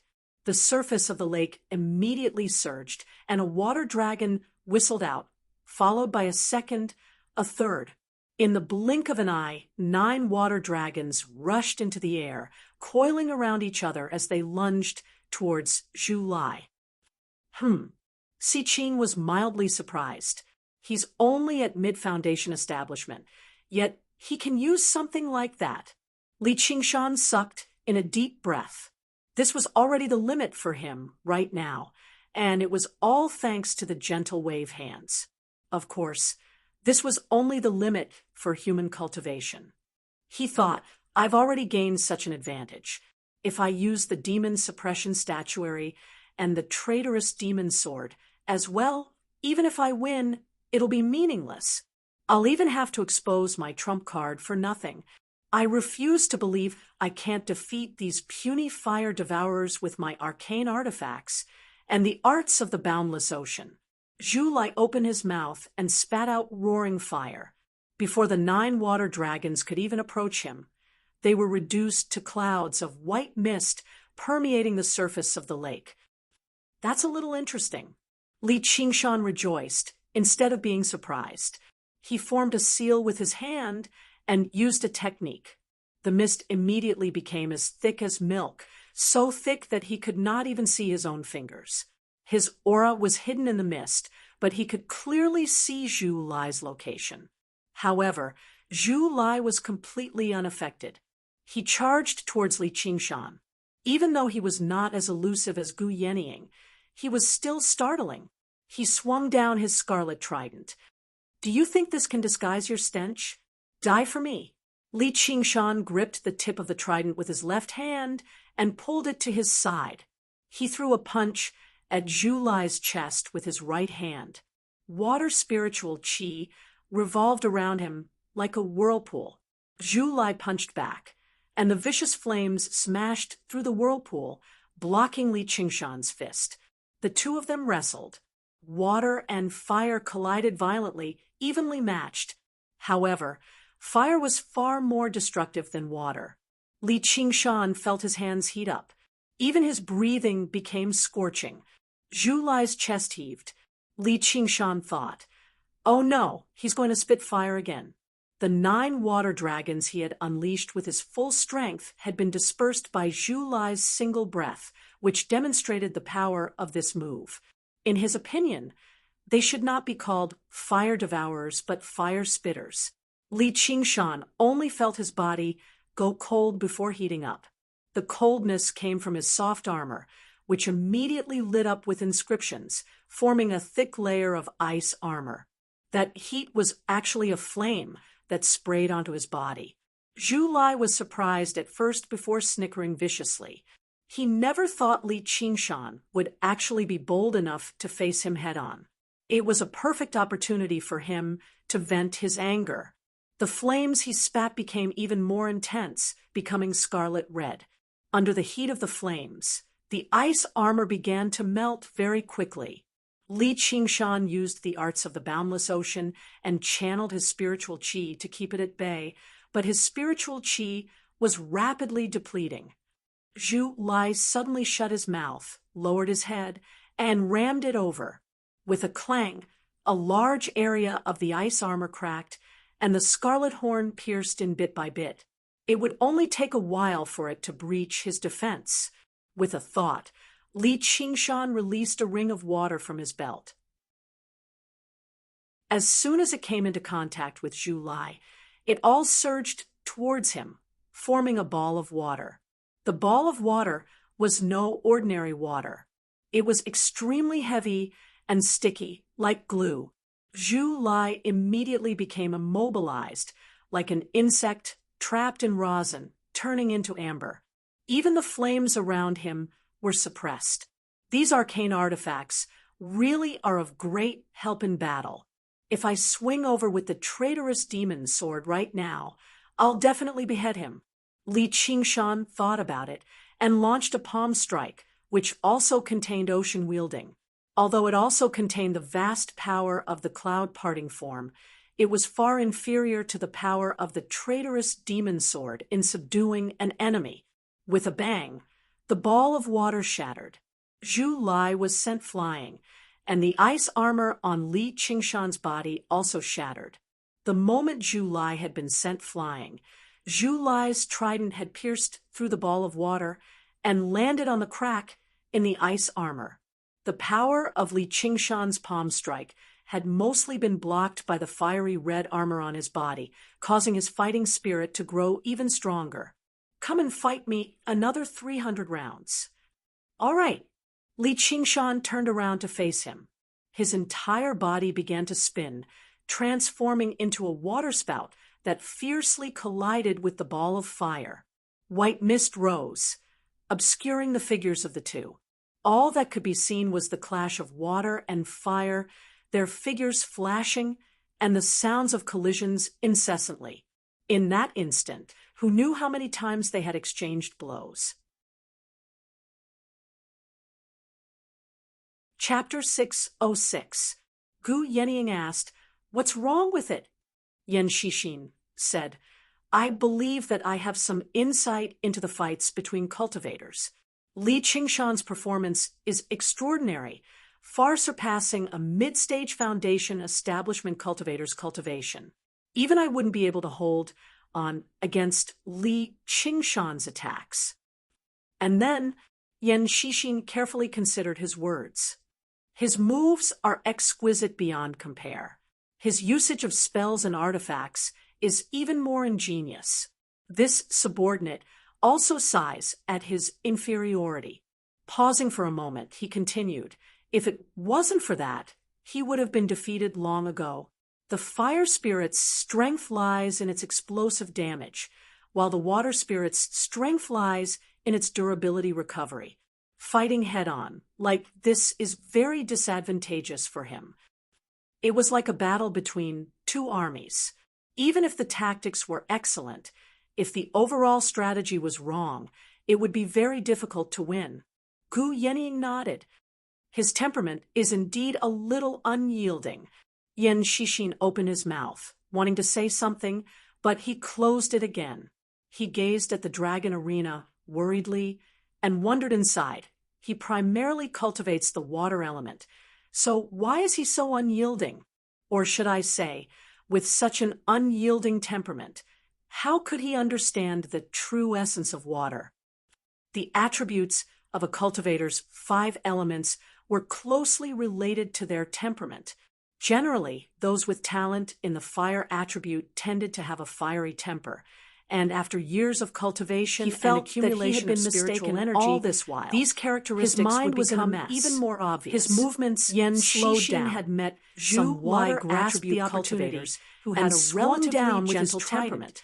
Li He had Qingshan never was seen only someone able as to raise his unyielding arm as to Li block Qingshan before falling so down. he was very landing in puzzled. the lake. Little did he With a know thump, that basically he all kicked up of a pillar Li of water Qingshan's water and sank element straight talent to the came bottom from of the lake. spirit turtle Right now, transformation. his It would entire already body be impressive was if the filled spirit with turtle spiritual could suppress energy. the ox Only demon and tiger 10% demon remained. So how Si could it Bao raised her influence cup. Li Qingshan's Yenying personality? looks like the Zhu outcome Lai's has been heart decided. was filled with Anxiety indignation. appeared on The Han more he Qiongji's fought, face. the fiercer Yan he became. Shixin Was his even trident more spat nervous. out raging flames. He had risked his life as he to madly create swung it such at a Li great Qingshan. situation. Li If he Qingshan did not lost, hesitate then to all attack his back, efforts would be and for gradually naught. realized This that Li something was Qingshan wrong. had some talent, No matter how but he was domineering not his ocean necessarily wielding worth was, Commander Gu's his attention. opponent's moves Si would Bao definitely looked be at Gu fiercer Yenying as if and she was more saying, violent than "Look his. at the person you've There chosen. had always been a He's difference not as powerful in their realms as you of say he cultivation. is." And However, he possessed powerful she also control understood over water, extremely while well fire that devourers any were foundation professionals establishment at playing cultivator with from the fire. Rui commandery The two offset would each probably other, lose and if the they difference faced was the violent not great and vicious flames Zhu were Lai. obviously Gu better Yenying at lowered her attacking head than and flowing fiddled water. around with her cup. The spiritual If he energy wants to win, in his how can Dantian he sea of lose? energy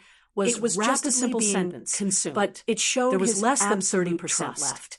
And that was with the Qiongji's help of body the jade trembled, pendant, as she which thought could to speed herself, up the recovery "Can I of his trust him spiritual this energy." much? Her Although trust the water towards Li spirit's Qingshan's recovery stemmed speed from was feelings, relatively but fast, true it was trust came not from many times understanding. faster. Gu The Yening's longer the battle understanding of Li dragged on, Qingshan the completely more this surpassed advantage Han would Qiongji's. manifest.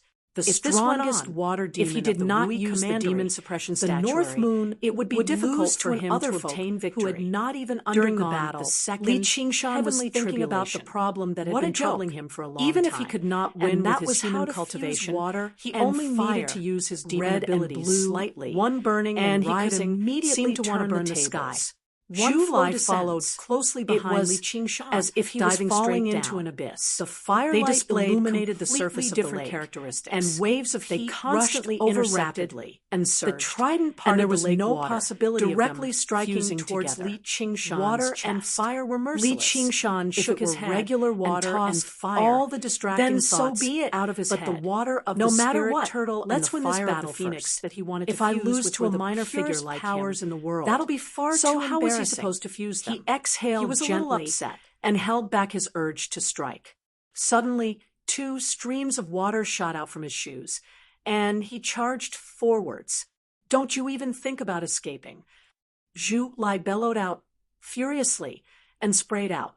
A streak of fire pierced the lake water, burning towards Li Qingshan. Waves surged beneath Li Qingshan's feet as he used the wave-treading form. He suddenly accelerated and leapt to one side. The fire brushed past him, but it was not enough to burn through his protective spiritual qi. And, in the water, its power would still be slightly affected at the end of the day. Huge waves rose up on the surface of the lake. The 2 of them chased and fled at the bottom of the lake.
Li Qingshan used the wave-treading form to constantly change directions. Zhu Lai was vicious, but he was unable to do anything to him immediately. He cursed aloud in anger. "You human coward! I saw that you still had some courage just now, but I didn't think that you'd become a coward so quickly. If I were to use my true strength, I'd be able to blast you into pieces with a single punch." Li Qingshan thought to himself. Although he was displeased to hear this, he did not plan on breaking the rules he had set at the very beginning and using the demon suppression statuary and the traitorous demon sword. If he wanted to win, he could only use the terrain to stall for time and recover his spiritual qi. The more intense the battle, the clearer his thoughts became. As he fled, he flicked his 10 fingers randomly and shot out water arrows. Zhu Lai became even more furious and pursued him relentlessly. As Li Qingshan swam around, the jade pendant at his waist flashed with spiritual light. The spiritual qi in his body was slowly but steadily recovering. All this time, although he had used water spiritual qi as his foundation to cultivate, he had mostly relied on the claws and teeth of the tiger demon and the divine abilities of the ox demon to defeat his enemies. Even as a human, he had relied on his powerful physique to use ocean wielding and the heavy water sword to forcefully defeat his enemies. This was the first time he had used purely water spiritual qi to fight. At first, he felt extremely aggrieved. This was not his preferred style of battle. He still preferred to fight fiercely and attack with his fists, but for the sake of victory, he could only endure. Although Zhu Lai's flames were fierce and violent, they could not last for long and gradually dimmed. Meanwhile, Li Qingshan's spiritual qi had already recovered to 50%. The scales of victory were beginning to tilt in his favor. If he took the initiative to attack now and fought attack with attack like just now, it would definitely be Zhu Lai who would be the first to collapse. However, Li Qingshan was not in a hurry to attack. Instead, he had a thoughtful expression, vaguely understanding the root of the problem. Suddenly, he thought of a saying, "The highest virtue is like water. Water benefits all things, but does not fight. It deals with the evils of others and is similar to the way. The highest virtue is like water, but I am vicious and domineering. Water wants to not fight, but I am filled with fighting spirit. The way of the water element is about conquering strength with softness, keeping a low profile, and enduring patiently, letting fate take its course. However, I advance valiantly, wanting to do whatever I want. Even if I temporarily endure and retreat, it's only because I'm forced by the situation. As soon as I have the opportunity, I have to do everything I can. The entire time, my temperament and water's temperament have been the complete opposite. I have an unyielding temperament.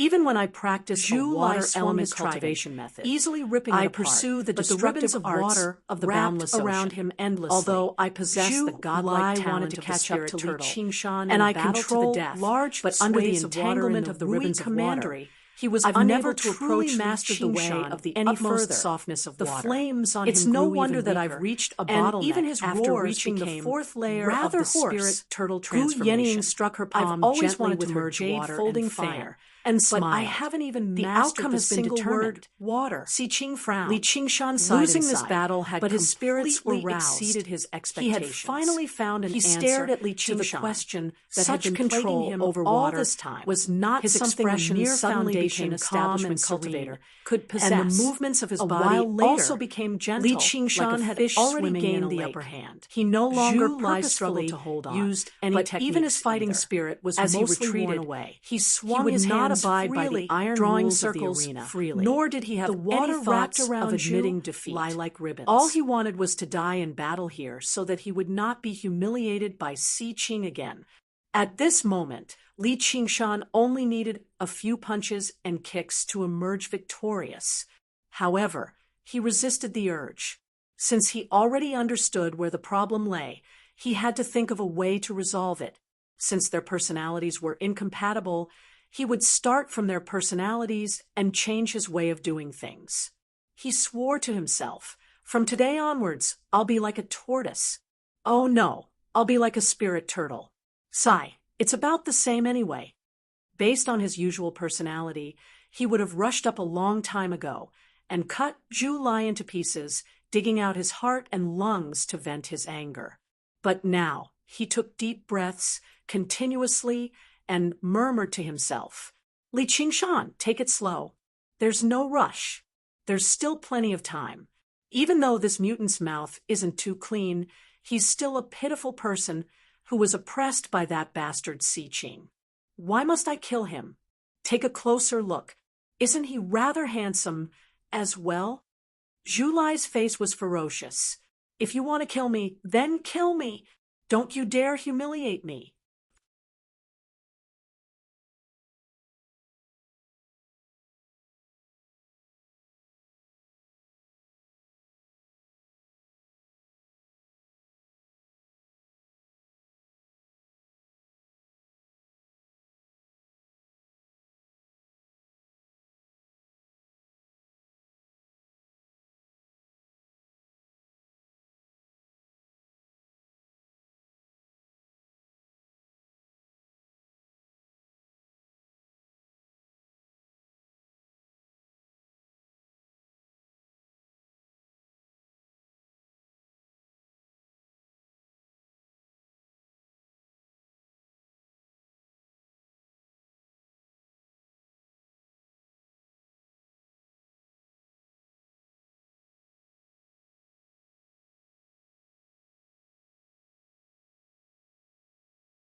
Chapter 607. Li Qingshan raised his eyebrows and was about to say, "If you want to die, I'll grant your wish." But when the words reached his mouth, they became, "If you want me to kill you, I won't." He muttered to himself, "Handsome, handsome." Zhu Lai shouted angrily and rushed forward. This time, Li Qingshan did not dodge.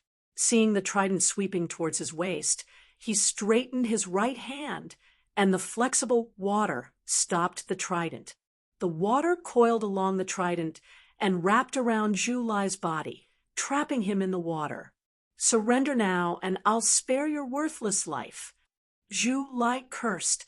His voice passed through the water and became unclear. Li Qingshan made a helpless expression. His rough and powerful hand instantly plunged into the water and strangled Zhu Lai's throat. Li Qingshan roughly pulled Zhu Lai closer to him and said in a low voice, "My patience is limited. I'll ask you one last time. Do you want to live or die?" All of Zhu Lai's hairs stood on end. He stared at Li Qingshan's eyes in surprise. A dark red light seemed to flash through them, and a sliver of violent malice filled his heart. Originally, he would not have been afraid even if he died in battle, but in that moment earlier, he could not help but feel a sliver of fear.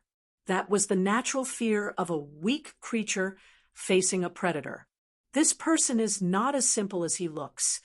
Li Qingshan threw all kindness like water and the path of extreme gentleness to the back of his mind. As long as Zhu Lai dared to say the words, "wanna die," he would immediately twist his head off and kick it like a ball. If a tiger doesn't show its power, do you really think I'm a vegetarian?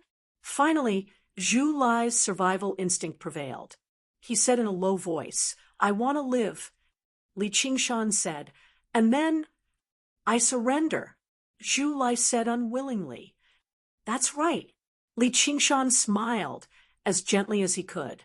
He let go of Zhu Lai and thought to himself, "It is rare that I want to adjust my temperament. I've heard that if you dare to provoke me again, has always had the tradition of the exhibition matches of the 9 prefectures. However, but compared to the invasion of the Clear River prefecture just now, demons, this smile was even more hair-raising. Since I've inherited the position of it was like an extremely ferocious reconvene the exhibition matches of the 9 prefectures. It was extremely strange. Summon the heroes of the 9 prefectures stepped out of the dragon and demonstrate and said to Gu Yenying of the Rui commandery, "I didn't let you down. Demons. It's good that we won." Qing said that. "Well done." He exchanged glances with Yidan and Jiazhen. "You are indeed the 3 of them smiled to sit behind me slightly.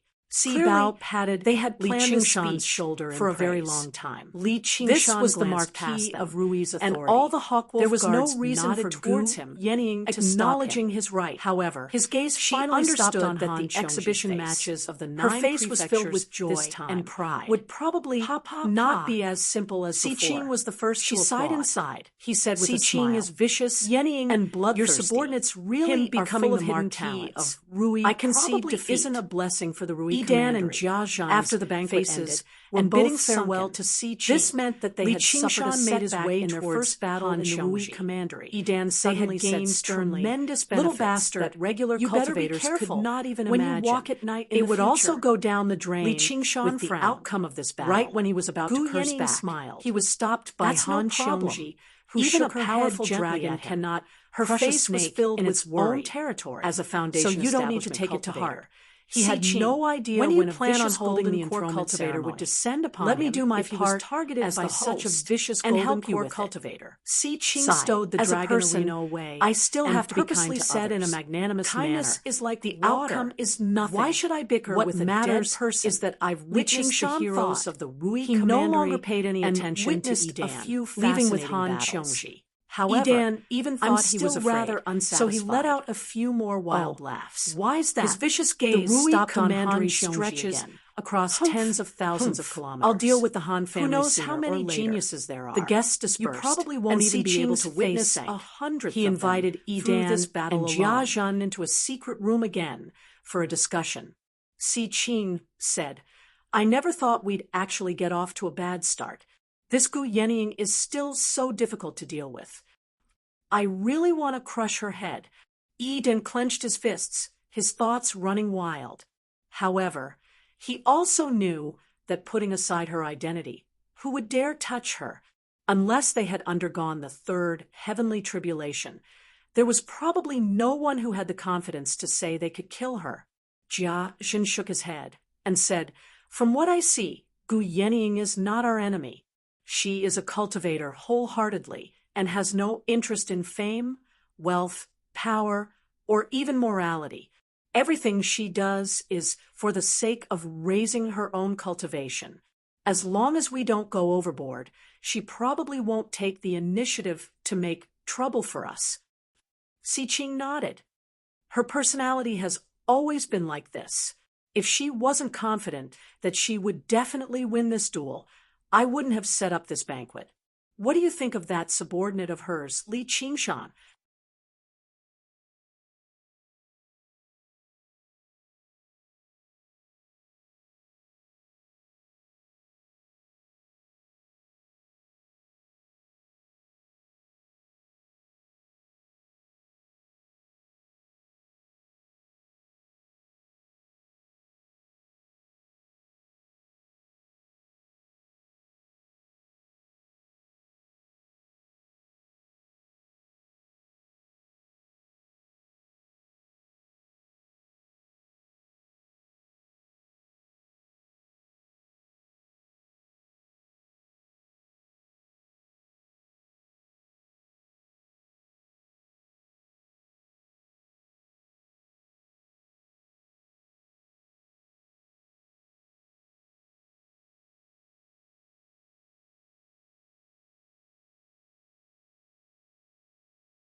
Dan said, "A conceited genius who doesn't know the immensity of heaven and earth.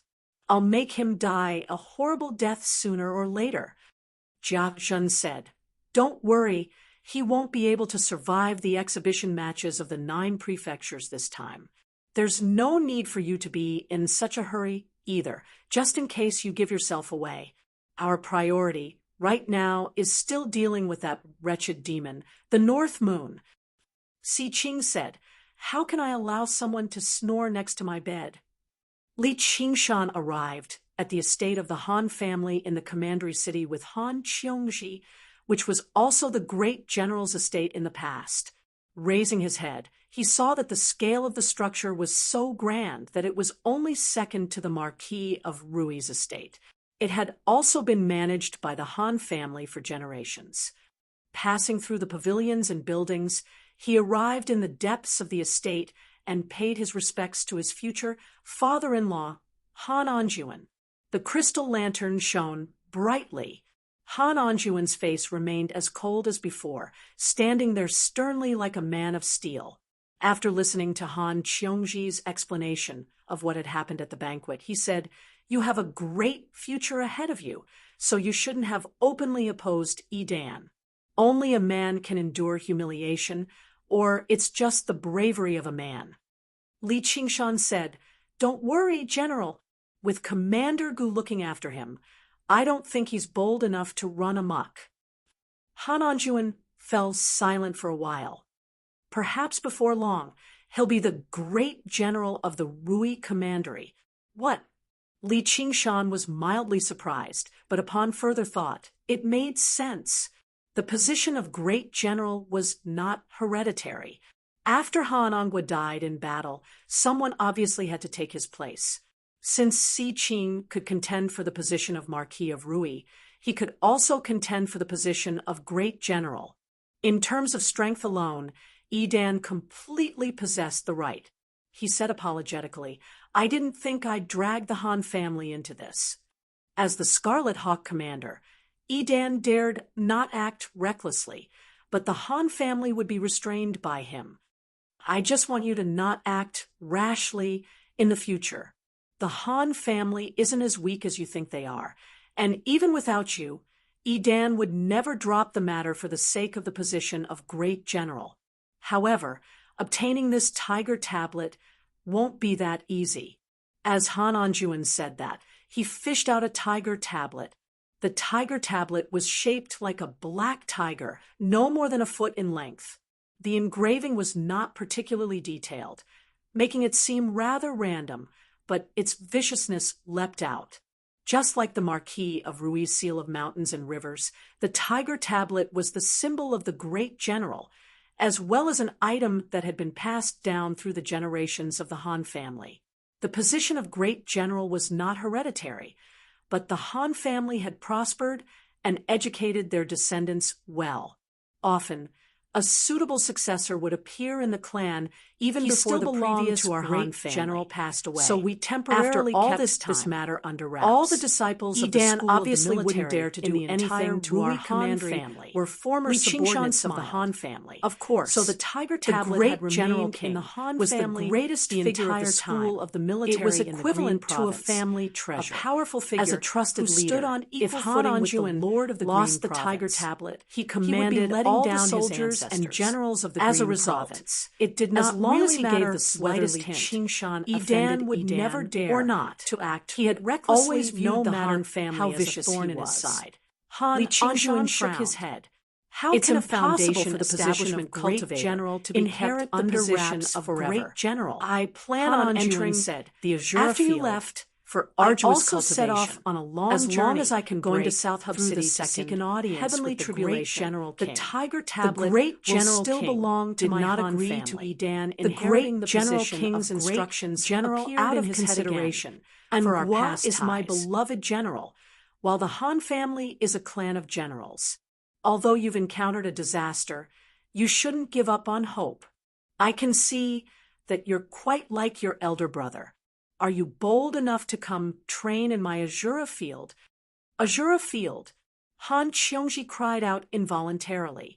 It was obvious that the Azura field was not a good place.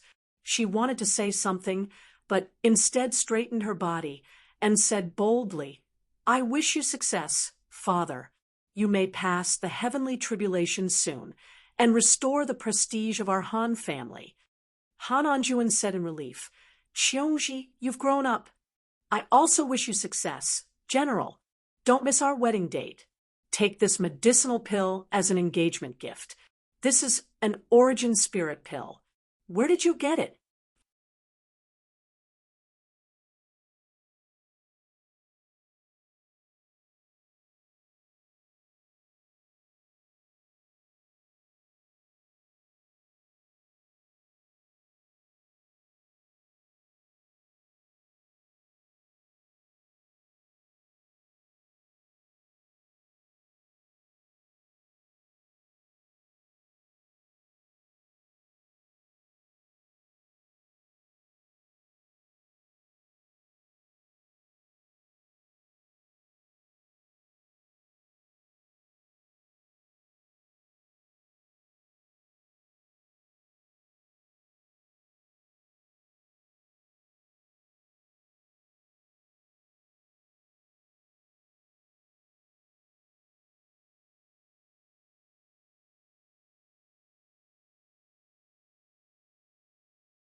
Chapter 608.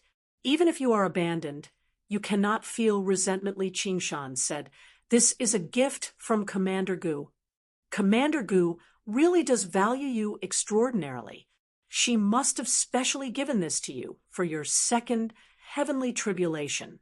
Keep it. I can't accept such an expensive gift. Han Anjuan's expression calmed down very quickly. He shifted his gaze away from the origin spirit pill and looked at Li Qingshan deeply. He was not completely convinced by his explanation. Then you don't approve of my marriage with Qiongji? As Li Qingshan said that, he shot a glance at Han Qiongji. The origin spirit pill was not essential to him, but it was relatively important to the Han family. Han Qiongji hesitated. Father, just accept it. Just treat it as doing it for the sake of the Han family. Han Anjuan closed his eyes for quite a while before letting out a long sigh. He accepted the origin spirit pill before bowing deeply to express his gratitude. How could Li Qingshan accept such a great bow? He turned to the side and avoided the bow. However, after Han Anjuan straightened himself, what he said completely exceeded Li Qingshan and Han Qiongji's expectations. In the beginning, I didn't think the two of you were a good match. I still think that way now. The Han family is a great clan, while I'm just a kid from the mountains. Indeed, I'm not a good match. Li Qingshan frowned, but when he recalled the spirit turtle's way of forbearance and tranquility, his frown eased up again. He smiled, but he could not help but sound rather indignant. Han Qiongji was even more displeased. Father, it's already so late. I respect your decision today, something like that. But if you're abandoned in the future, but have I ever disappointed you? Han Anjuan raised his hand to stop Han Qiongji turned around from continuing, and left. He looked at Li Qingshan and said, Qingshan and Han don't think that I'm prejudiced to look at one another. Actually, just from the very beginning, would curse I felt his own that you were a talent. And what you did, he spoke with afterwards such certainty, exceeded my expectations. As if Li Qingshan had as a matter of become fact, a heartless, you can be described and ungrateful as a person. Startling genius. Han Anjuan, about to make a did not mention it's that not he had that once asked myself to read my daughter isn't worthy of you. Ma Bai I'm not looking for companions this child has to go into battle with. He'll definitely be something extraordinary in the future. With a similar cultivation, it's exactly Li because Qingshan of his great ambitions that he held Han Qiongji's hand, as the saying goes, to show his sincerity. The spirit of a hero is short for love. With your personality, that night, offending Li Qingshan did not stay the night in not a great general's estate, and the great general king's he went with Han Qiongji to the outskirts of the commandery city of Rui, the opponents to a small mountain with abundant may not be able to do anything to you, and beautiful scenery. But you can't take this care was of the cultivation dwelling behind Han Qiongji. If you constantly challenge the strong after reaching and have to constantly have worries in your heart, the two of them would you feel against each other? Gazing at the small lake under the moonlight, he could not help but admit that Han Anjuan's words were very insightful. Silver light. It could be neither of them spoke for as a very thorough analysis of his personality. It should have been a joyous reunion, just how many more powerful enemies words had cast a shadow to the nine heavens. Thank you for the he was confident that he could protect Han Qiongji. Had always been a straightforward person. What about her family? But after going through so many changes, hand tightened, and now that her clan was in danger, she said, the man she could rely I also feel that my personality has been determined by her father to leave her purposefully restraining myself a little, no longer as and comprehending the way of water's gentleness. He could not stay here for too long. I might not necessarily offend a lot of people. He would return to the clear river prefecture. Even he found it rather hard to believe when he said continue his duties, even if he had another Scarlet Hawk commander.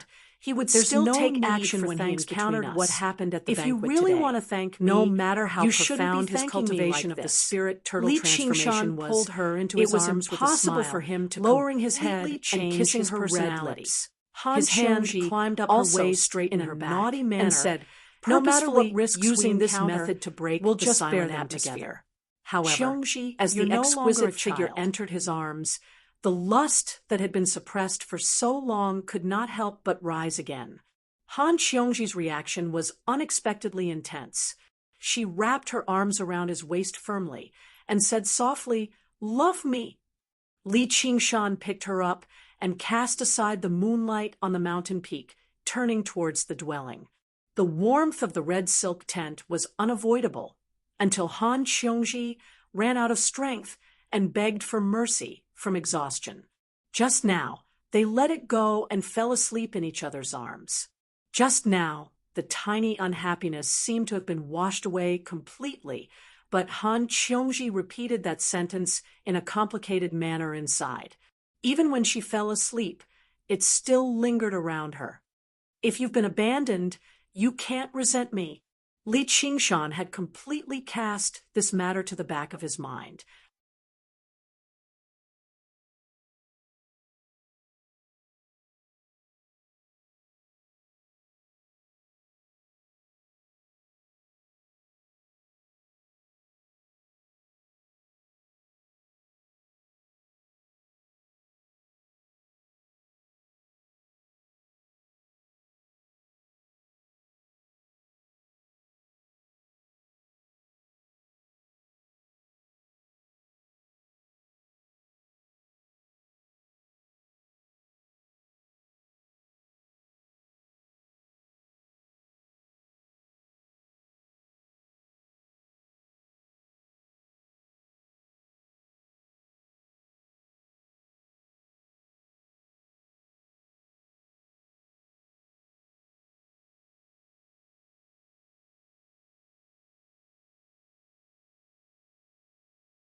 After Han Qiongji fell asleep, he still felt full of energy.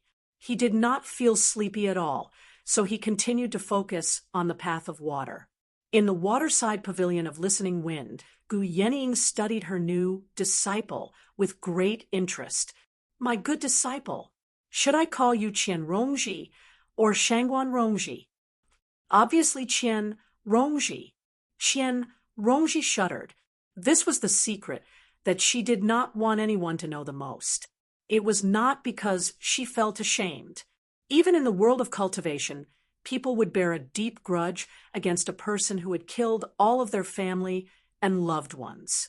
If Chu Tian knew about her past, he probably would not have fallen for it so easily. Looks like you really detest the word Shangguan.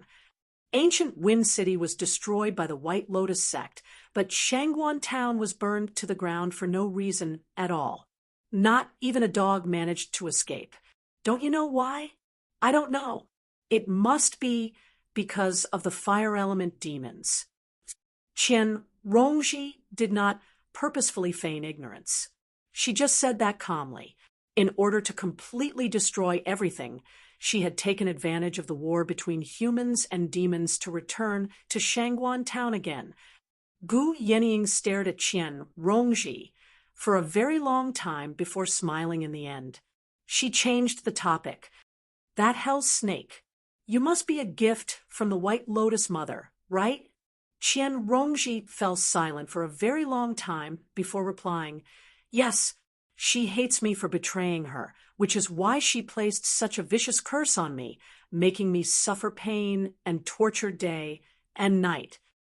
Gu Yenying said, Do you need me to find a way to remove it for you? The venomous snake is firmly attached to my soul. Blades and swords struggle to injure it, so it'll probably be very difficult to remove. Some painful disciple still if I can endure it. There's no need for Master to worry. Qian Rongji's heart trembled, and the gorgeous little snake also moved restlessly on her body. In the beginning, she was always there. He wanted to throw the little snake out, but now this hell-venomous snake had become one of her most important trump cards, especially since she was currently cultivating the legalism technique. It was even more indispensable. If he was really killed by Gu Yenying, it would be a great loss. However, he immediately calmed himself down. This little snake came from the Naraka realm, and it possessed a unique essence that was different from anything in this world. Although it was visible to the naked eye, it existed on a completely different level, not to mention ordinary swords, even powerful magic tools, and spells would not be able to harm it at all. No matter how capable Gu Yenying was, she might not be able to do anything to it. Gu Yening stretched out her hand. Qian Rongji looked at that perfect and slender hand, not knowing what it meant. I haven't had a taste of the venomous snake hell yet. Gu Yening had a curious look on her face. This disciple dares not. Qian Rongji said with her head This was a lowered. pain that Hold would my make hand. one wish I they were know dead. you want to do this. How could she possibly Yes, endure it? master. Gu Qian Yening smiled Rongji said and said inwardly, "Hurry up and You're send asking out that for little it, snake so of yours. don't blame me. Qian, As pampered Rongji as you are, felt an have a taste of my indescribable pain. fury. She She gently felt held that Gu Gu Yening Yening was was mocking hand. her. It was for warm everything she and had endured. exquisite, She as if her sealed bones heart, were made of and cold the gorgeous jade, little and her snake flesh was slithered made up of her warm arm, jade. coiling It was around indescribably Gu Yening's thumb comfortable. and index finger. Murderous, Gu intent Yening's blazed expression in her changed heart. slightly. Can I and kill the her? smile, While she's in finally intense disappeared pain from her face. and unable to She control slowly herself, said, You've in taken this good care of it. waterside pavilion Qian of listening Rongji wind, was no one will incredulous. notice for a while. She can actually The benefits speak. I can gain from her She then heard are Gu even Yening more say, unimaginable. I'll help you get rid of it, as right she now. thought about it. She Qian heard Gu Rongji Yening say with a immediately smile, felt a breeze It doesn't seem rise as from Gu unbearable Yening's as I body. imagined. This breeze Is it was because invisible my and sense of shame is untouchable, too strong, unable to even blow and up I a don't withered have much leaf. resentment? It was That can't completely be right. unrelated to the airflow Qian of this Rongji's world, eyes but widened she could clearly as she feel looked it. at Gu Yening in Yening disbelief. frowned. That was A pained definitely not a expression forced appearing smile. on her beautiful face. She seemed to be enduring something. Meanwhile, the gorgeous little snake seemed to have seen a ghost. It loosened its mouth and wanted to retreat, but it was sucked in by an invisible force. It twisted its body but was unable to break free, and was slowly sucked toward Gu Yening's hand.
Chapter 609. What wind is that? Qian Rongji's heart was in turmoil. She actually had a way to deal with the hell's snake. This way, it would be even more difficult to kill her. You can actually feel it, as expected of my disciple. In the boundless hell realm, there is a hell called Hot Wind. This is Master's trump card. Don't tell anyone else. Or else I'll let you have a taste of the power of the hot wind hell. Using the power of the hell realm to cultivate is not your creation, but what the legalists are best at. That means you, in her shock, Qian Rongji even forgot to call her master. She recalled what she had said. I haven't had a taste of the venomous snake hell. In that case, she had also tasted the pain of the hell's punishment like herself. This made sense. That was why she could remain unmoved under the bite of the venomous snake. Otherwise, it was impossible for someone who had never experienced such pain to remain so calm. Although Gu Yenying did not say what kind of crime the hot wind hell punished and what kind of pain she had to endure, based on her performance just now, this pain would not be any lighter than the venomous snake hell. As long as there are benefits, it's fine to suffer a little, don't you think? Gu Yenying blinked and smiled. However, Qian Rongji knew very well that this was not suffering. You clearly know that I'm not a good person. It was simply the greatest So why pain did you in still the world. take me as your You disciple? think that you're very special purely and making unfortunate. fun of me? To That's the woman normal. in front of him, Young any people kind tend of to have such acting or misconceptions, disguise but in was reality, useless. it's Since not she just already you knew and me. about his past, The school he of might legalism as well has cut a through the supreme layer of paper divine power and make cultivation things clear. art known as the Gu Yenying illustrations lowered her of the head infernal scripture. and lightly knocked The theurgy on that you Qian are currently Rongji's head cultivating with her jade is fan. an extension of it. But Why you aren't you only calling have the me form, master anymore? not the reality. This made Qian When Qian Rongji feel heard that there was extremely such a uncomfortable. theurgy that was Those who knew her extremely true suitable colors for her, were either afraid although of her her expression or did not despised her. change. Her Why would mind they was act working so intimately. intimately? Do For you a know what the moment, prerequisites she didn't know for how cultivating to face her. the illustrations She could only of Naraka obediently call are out, Master. That's right.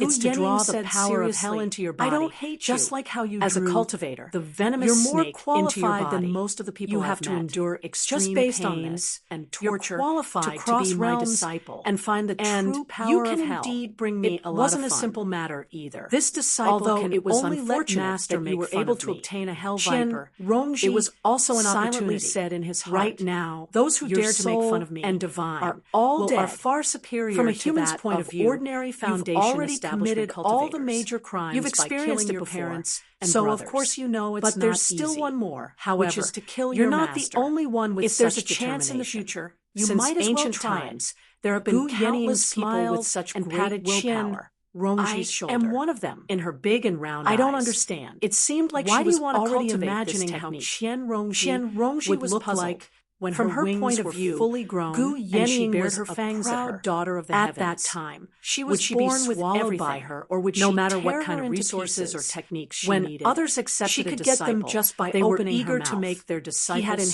swear an half oath of the eternal eagle loyalty god's to them. bloodline, But and his she did the talent exact was opposite. astonishing. To her, As long as he danger was an cultivated step integral by part of the step, game. It would the not White be too Lotus difficult Mother had for been him expelled to from the world a overcome long time the ago, third while the heavenly North Moon tribulation. that should have posed Why the did he greatest have to threat cultivate had instead become such an a self-harming important ally. technique? Once the power Rongji of hell smiled entered gently. her body, Even if Master she could has endure any it, orders, she would this be tormented disciple to will the do point everything where she all can. the pleasures of life Gu would Yenying disappear. smiled extremely Yet, happily. she could still smile Logically normally. speaking, Since you've it's because accepted this me technique as is your strong master, enough. I Gu should give Yenying you a looked up gift at the sky for our first Her meeting. sharp eyes seemed However, to look into this gift an isn't extremely too easy high to place.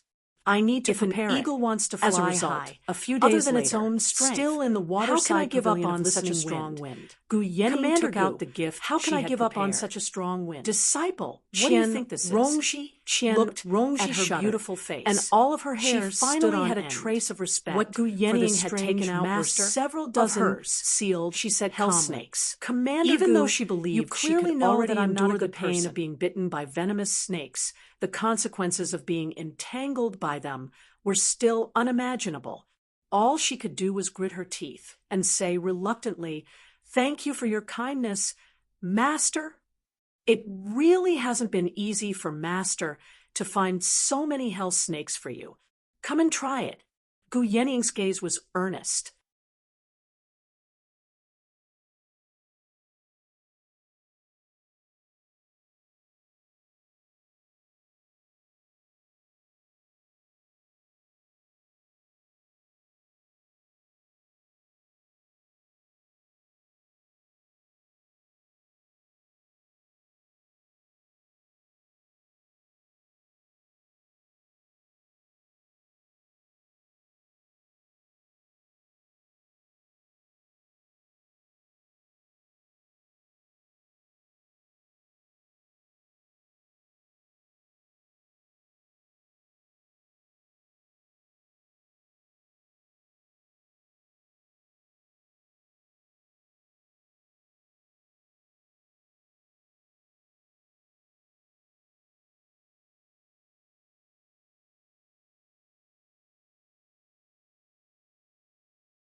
Her smile was as innocent as a child's, which made Qian Rongji shiver even more. She actually wanted Qian Rongji to draw out several dozen hell snakes all at once, instead of drawing them out one by one in an orderly manner. Qian Rongji was unable to turn her down. In the moment before her consciousness was completely ruled by pain, she heard Gu Yenying say, "If you can survive, I'll pass on the illustrations of Naraka to you." Han Qiongji woke up from her dream and discovered that Li Qingshan was no longer by her side. She could not help but feel lost. She put on her clothes and stood up, arriving outside the dwelling. From afar, she saw him standing in the small lake between the mountains in the distance. The lake was as smooth as a mirror without any ripples. Han Qiongji tidied up her clothes and came to the lakeside. "What are you doing here so early in the morning?" Li Qingshan smiled and said, "Early in the morning. You slept for the whole day." In the depths of the lake beneath his feet, a red shadow streaked across the bottom of the lake. He split his consciousness to control the doppelganger. He restrained all his aura and swam towards the mouth of the lake. With Han Qiongji's cultivation, it was naturally difficult for her to detect him. Han Qiongji looked at the sky. Just now, she discovered that it was already dusk. Thinking of last night's entanglement, she could not help but blush. She had really exhausted the last bit of energy in her body. It was not only because of the desire accumulated over the years of separation, but also because of indescribable anxiety and unease. "What's wrong? You're not in a good mood. Are you still thinking about your father's discouraging words? Weren't you still very energetic last night?" Li Qingshan came forward and gently embraced her in his arms, smiling ambiguously. At the same time, the clone sped up after leaving the small lake, entering a large river very soon. That was already one of the bodies of water that Li Qingshan had refined. The water god's seal shone brightly, connecting with the various bodies of water once again. The mirror clone did not stop at all. Instead, it sped up again, swimming in the direction of the Clear River Prefecture. After being away for so long, he wondered how the night roamers under him were doing. He wondered how the sisters Yi Liusu and Yi Liubo were doing. When he thought about the intimacy he had with them in the past, he just felt like it had happened a very long time ago. Of course, this period of time was not actually that long to cultivators. Although he had developed some romantic feelings in the past, he would only focus on what was right in front of him once he was separated. He rarely had any time to reminisce. Just like what Ma Bai had said, a person's energy would always be limited.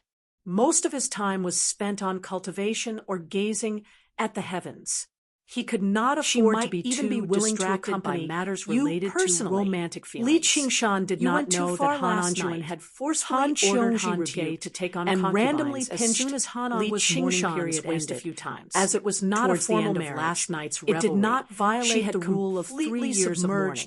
In her he wanted to produce as many allowing him to do whatever he wanted, so that Li Qingshan family could flourish. If you can't satisfy me, instead became don't blame me for finding someone else. Don't after the entanglement things. Last night, I was just he had momentarily angered. Completely released it's not his like lust. I'm actually interested now that he held her. He was stirred up again. Han Qiongji, a certain part of his body immediately changed. Li Qingshan's thoughts Li Qingshan originally Begonia thought she would fly into a if rage she insisted like on repaying him with her body, forcing him to swear it would probably be very difficult never have a second turn her down. Life. However, he never thought if he really had to talk about the most go find your own pleasure in the parlor of clouds. It would rain. Definitely be don't bother me. I don't just have the time he thought about it to do something punch to his like stomach that from Han Qiongji. You saved the great Li Qingshan head show. Also, so I guarantee you in pain that she won't take any spiritual. He spent a few more days. You can choose any disciple under her, deciding on a time to meet again before returning to Clear River City in search of a person. This person was talented as well. He was skilled in the water, and he had probably grown up in it.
Chapter 6:10.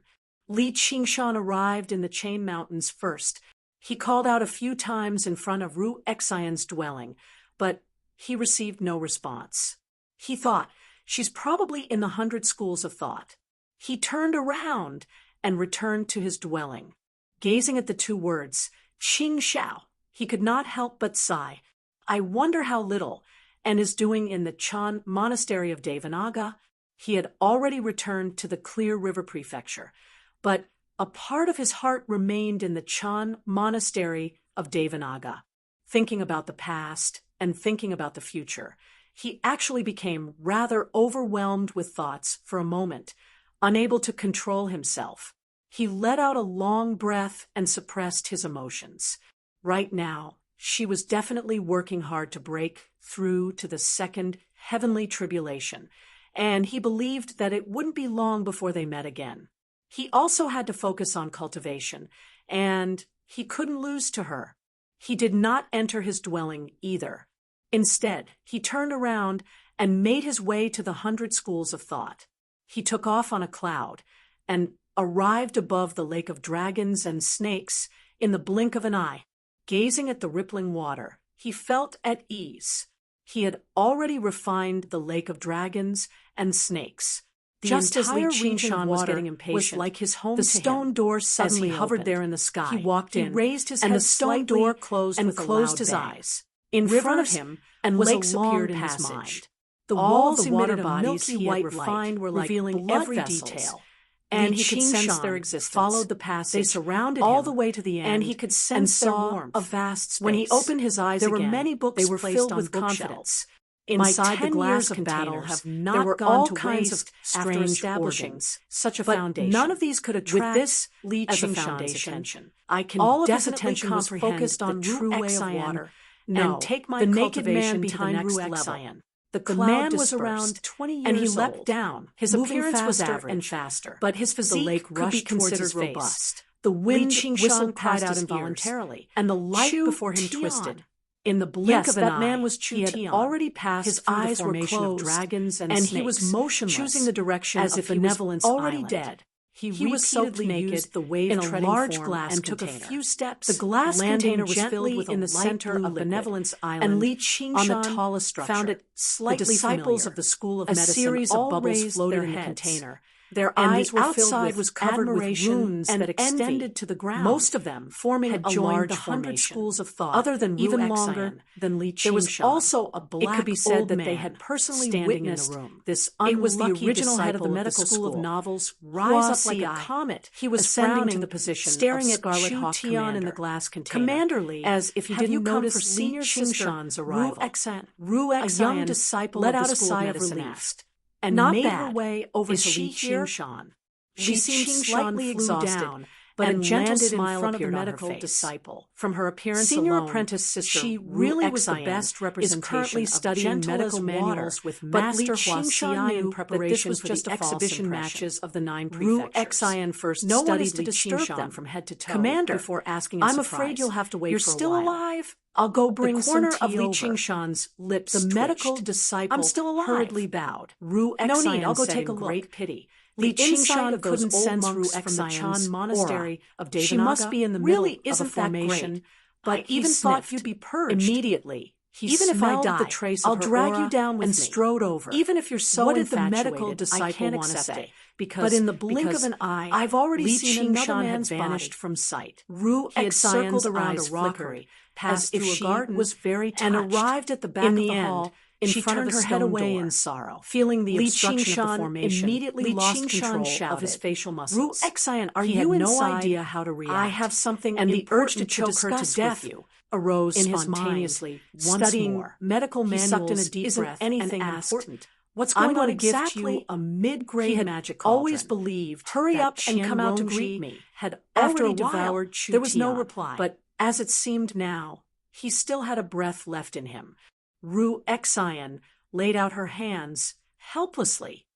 Master said that since he's on Benevolence Island, he's a patient of the School of Medicine.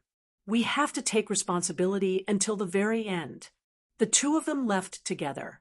Li Qingshan asked in surprise, You're just treating and saving someone. Why are you so sneaky about it? Obviously, it's because she's afraid that a certain person will come looking for trouble. She's already great Commander Gu's disciple, and her future is bright.